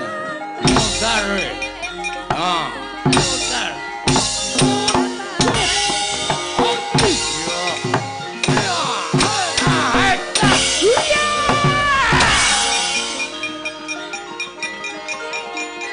Wah. Ya.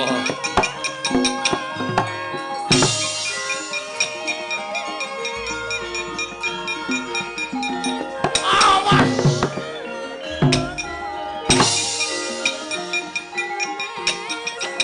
Mutar. Hop, hop, hop. Wah. Ah. Hai. Wah. Wah.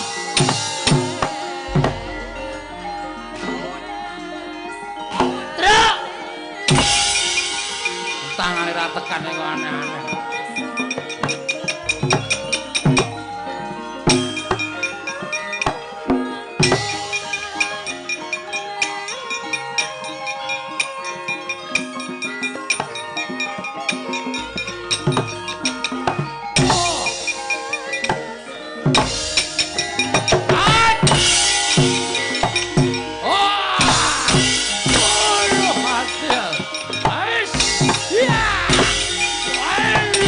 Ayo gong, ngamuk gong, yo!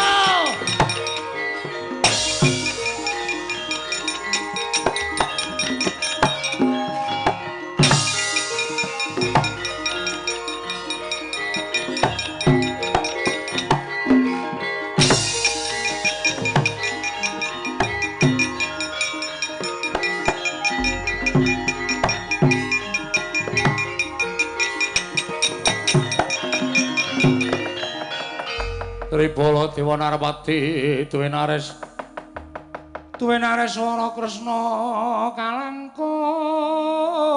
tresnanira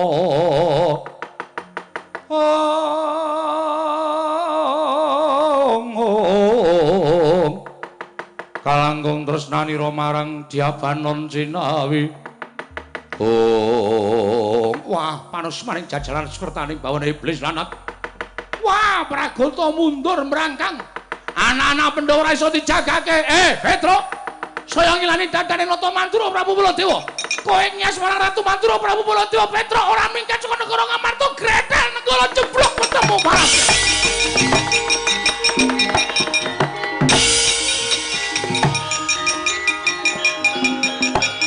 Manus maning jajalanan Petro aja mlayu baras.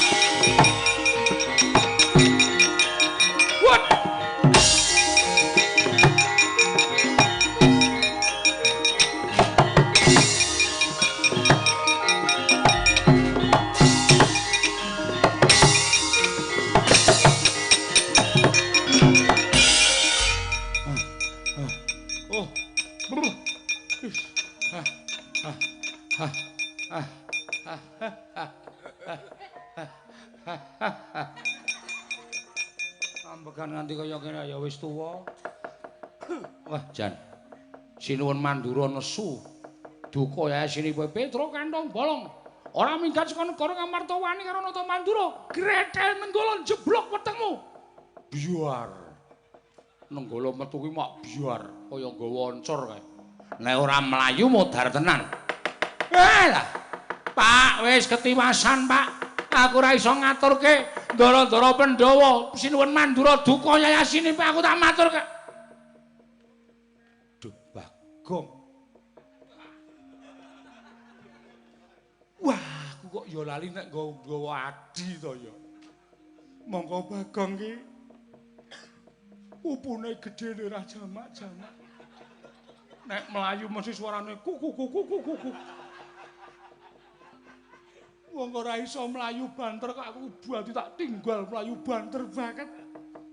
Aku njaluk ngapura ya, Gong. Mestine Sinuwun Mandura nesu. Petro mlayu tak oyak nganti kecekel Bagong liwat. Iki adine pecah ndase. Modar kowe le. Njaluk ngapura ya, Gong.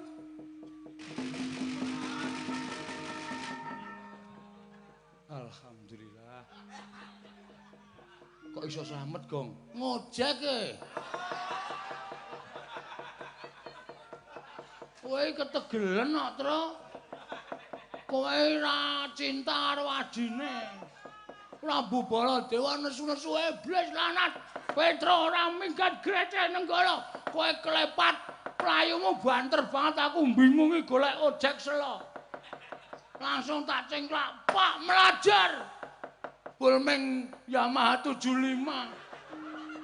Suarane tok sing banter teh, mlakune meng 20. Aku terus kudu ngember. Men ra ketok. Piye, Gong? Manut. Nek mulai ya kuwi mau isin wirang. Ya. Ning nek maju totoh pati. Nek miturut kowe piye le saiki alon-alon rasa dadak kesusu dipitung sing apik. Heeh. Nek cara kowe mati karo wirang iki milih ndi? Milih mati. Kok milih mati? Mati wis ora krasa apa-apa.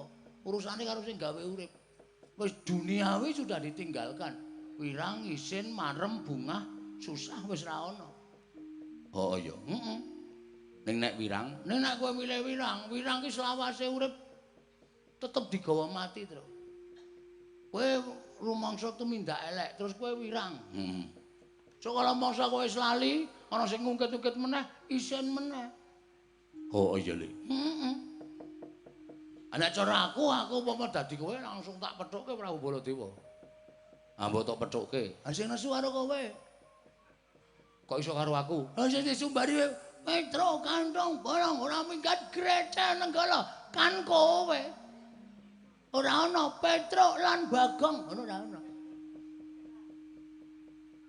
Wis. Kowe nek ora ndek kakang aku ikhlas to, Gong? Ya jane ora, Truk, ning piye meneh. Kowe terpaksa kudu nglakoni lelakonmu ya wis piye meneh, ning tak dongake kowe urip. Ning aku mesti mati. Ning aja pasrah. Ora. Mati urip ki gumantung karo sing kuwasa. Ngono ya, Gong. Ya, Gong. Sing iki kuwi jamane kowe. Lah kok suarane kowe?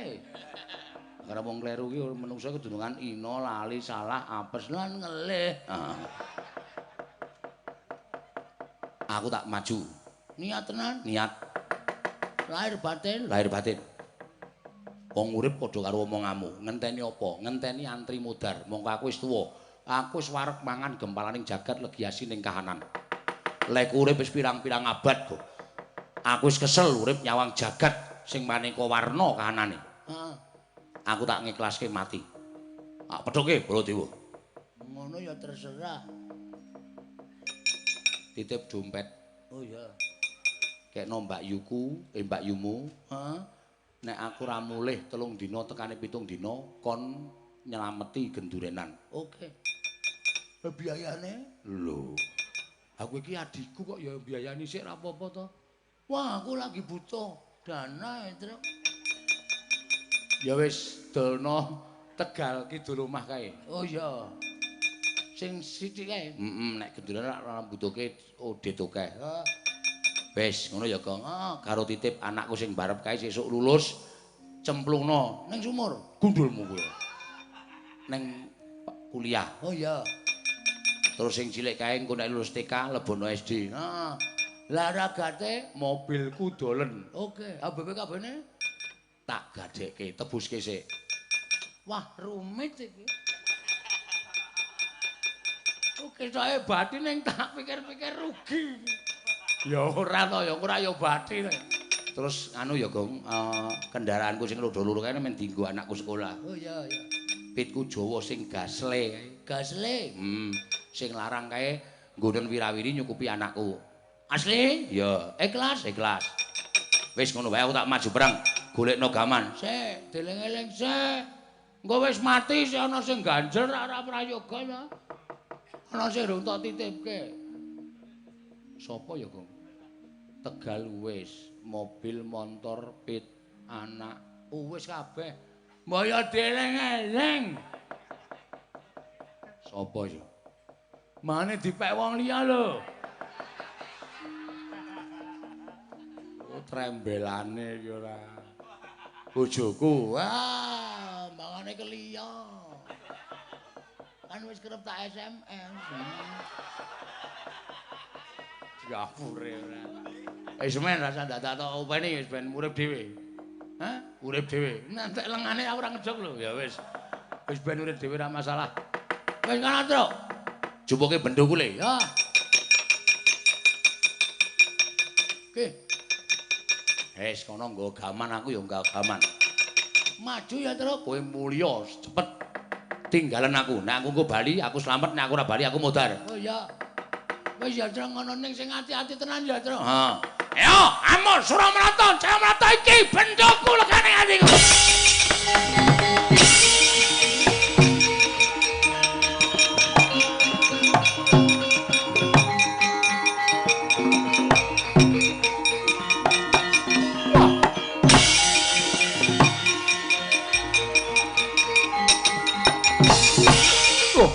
Iki nggawa apa iki?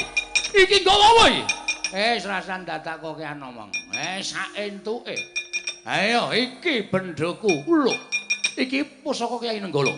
Iki pusaka kadewatan pamunaing satu sekritamake Gunung Jugruk Sekorasat. Lah kok dadi wing tanding karo bendho. Iki tau nggo nyolong gori ping 3 ora ketek ora kono. Iki ya ampuh. Wah, lakon gretel Nenggala jeblok wetemu. Bendho mati terus. Moncer tening apa kowe?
Semarika den prayitna semur iris semur iris eko balik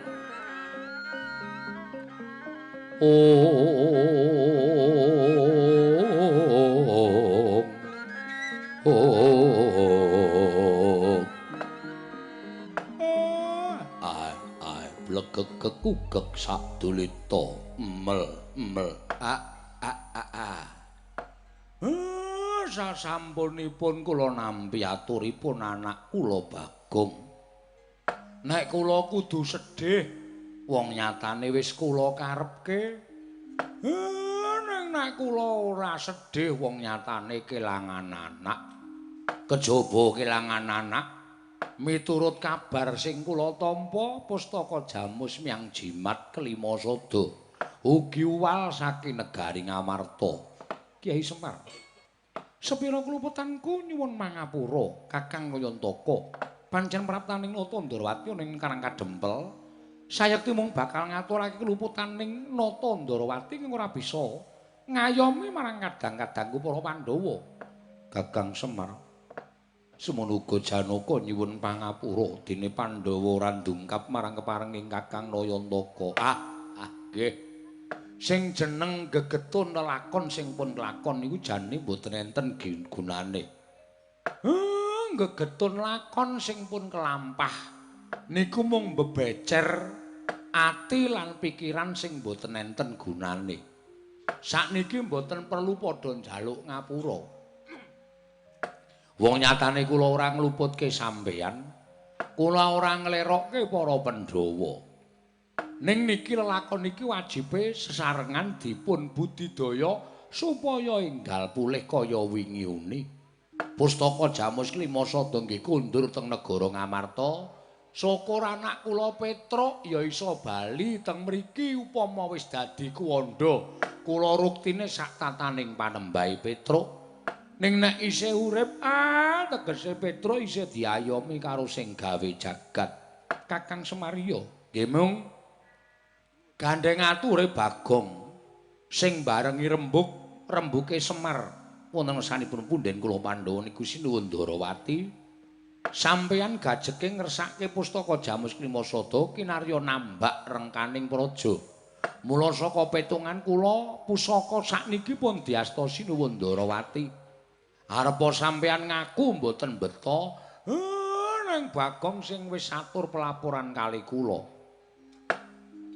Pustaka Jamus Klimasada bali teng negara Ngamarta nggih saka sampeyan, mboten nggih saka sampeyan. Luwih-luwih nek nganti mboten bali, Semar nuca karo sapa? Wong wujude sing nggawa nggih Nata Ndarawati kok Den. Semareka Den Prayetna samurires eka balik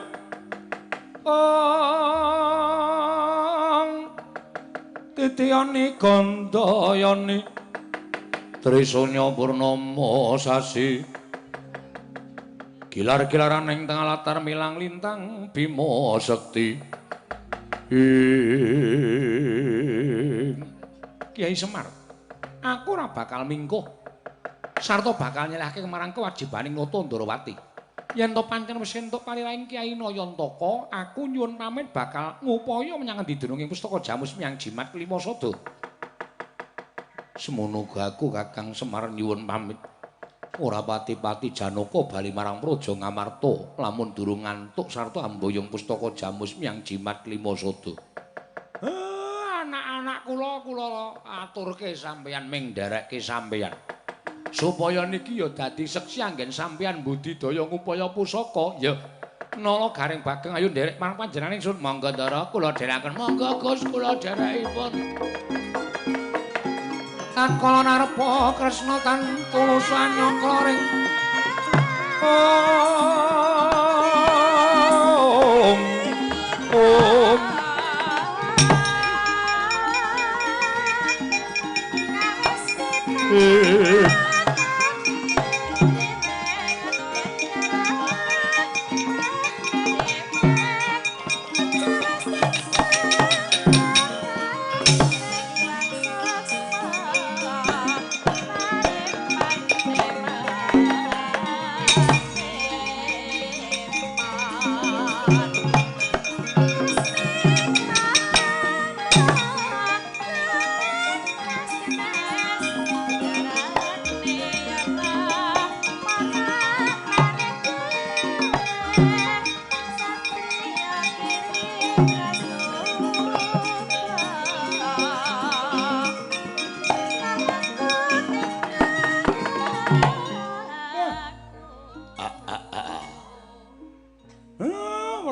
tindake Sinuwun Ndarawati kok kaya ora mentala. Ndak dikira Semar wong sing ora gelem nyambut gawe. Ning nek ora ngono, ndak ora tanggung jawab Sinuwun Kresna. Ya tak awat-awatane saka ing Dirgantara.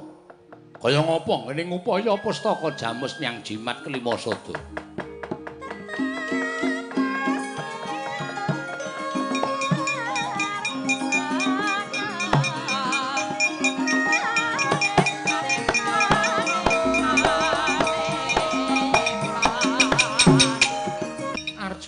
Wonten paring adhawu. Eneng pawongan katone wong alasan ning kok cahyane tak sawang kok mencara. Nggih napa Kaka Prabu sing mencara? Nala Garing kula. Kowe nek isih muni Kaka Prabu paku bathukmu. Sing Kaka Prabu ki Ndara Janaka wae, reng kowe iki rasa Kaka Prabu. Ndara Kaka Prabu terus anggepe kowe iki adine Kresna kok. Adi IP. IP ku 3,5. dagelan biyene ditokke. Menika sinten? Nalendra cemeng pasuryanipun mrepeki dhateng kula. Panjenengan sinten Prabu Kresna ngandel ora Janaka? Ngerti karo aku. Ngertos kalian Koko Prabu? Iya. Ingkang wingking sinten Raden Janaka? Kalian kula ugi ngertos. Koko Prabu nek kalian kula mbok menawi mboten ngertos Koko. Ayo, nek pancen ngerti, aku sapa Koko Prabu? Ora sapa-sapa kok tak celuk Koko Prabu to. Aku ragil kok. Dadi sapa-sapa ya Koko Prabu. Sing mripate kira jenenge Gareng. Modar kowe. Sing aku kowe jenenge Bagong. Lah kowe sapa? Takon karo aku Demang Pangluaran. Lho, Koko Prabu. Menawi wonten pemasukan kok menapa wonten pemularan.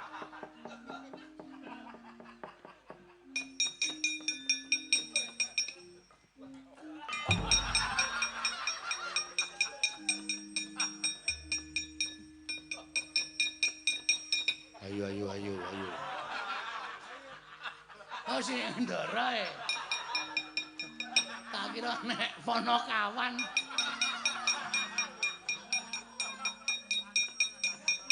Wonten menapa sinuwun? Aku ki arep njaluk tulung. Lah wonten menapa? Aku duwe mungsuh jenenge Dewa Kahana. Sing nyidra pustaka Jamus Klimasada. Demang Pangluaran wonten dawuh nek kowe iso ngrebut pustaka Jamus Klimasada, mateni Dewa Kahana. Kowe engko tak nehi bebungah. Bebungahipun menapa? Bebungahe ya kuwi aku duwe Ponokawan sing jeneng Petruk wis mati. Bojone rada ayu. Peken. Omahe ya apik, kukupana. Ning kowe kudu ngopeni anak-anake. Watatitak. Watu titikan. Padha-padha lantip pangraitane. Lenggah Dewa Kahana kula pejane sinuwun.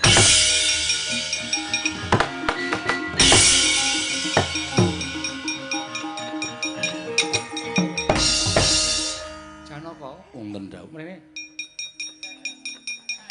Kowe iki sesuk meneh nek dadi satra iki sing lantip panggraitane. Paningale ya. Kok saka kono liwat Gang Mukmin. Liwat gang endi? Gang Mukmin. Ora jedul kene. Kowe sesuk nek dadi satriya kuwi sing lantip barengipun. Kowe ngerti ora? Mau sapa? Inggih namung tiyang alasan. Lho, lah jenenge kowe kurang lantip panggraitane. Ya, inggih. Koko Prabu piye? Lajeng menika wau sinten? Lho, lah kowe iki takon maca karo menungsa kae mau kok ora tok waca iki piye? Inggih, kula pengin ngertos saking Koko Prabu. Mosok. Lho, tenan. Mula aku kandha nek tak paringi ganjaran omahe Petruk bojone Petruk kae iki mergane kae. Menapa inggih? Iya. Ora nyono babar pisan.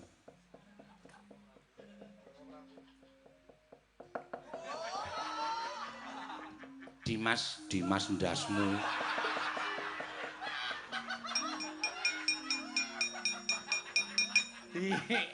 Anu den diandani kula. Gah kupingmu reget. Wah. WEO. Tenane? Iya. Wo kakrokane. Ngerti ah pancal ket mau.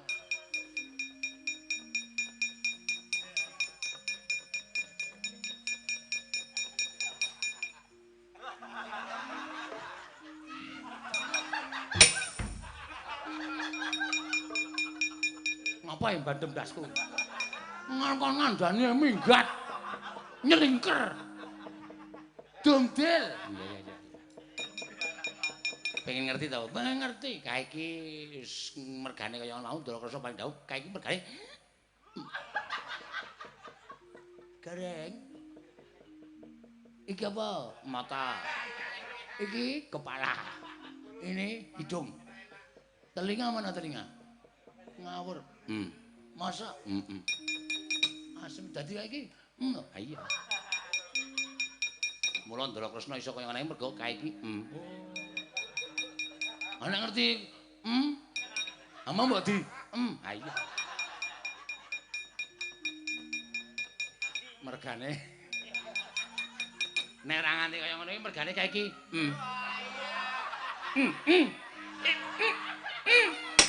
Iki kowe dijepit kok piye? Kewan. Mlebu tengah-tengah terus dikopin. Wambune lah.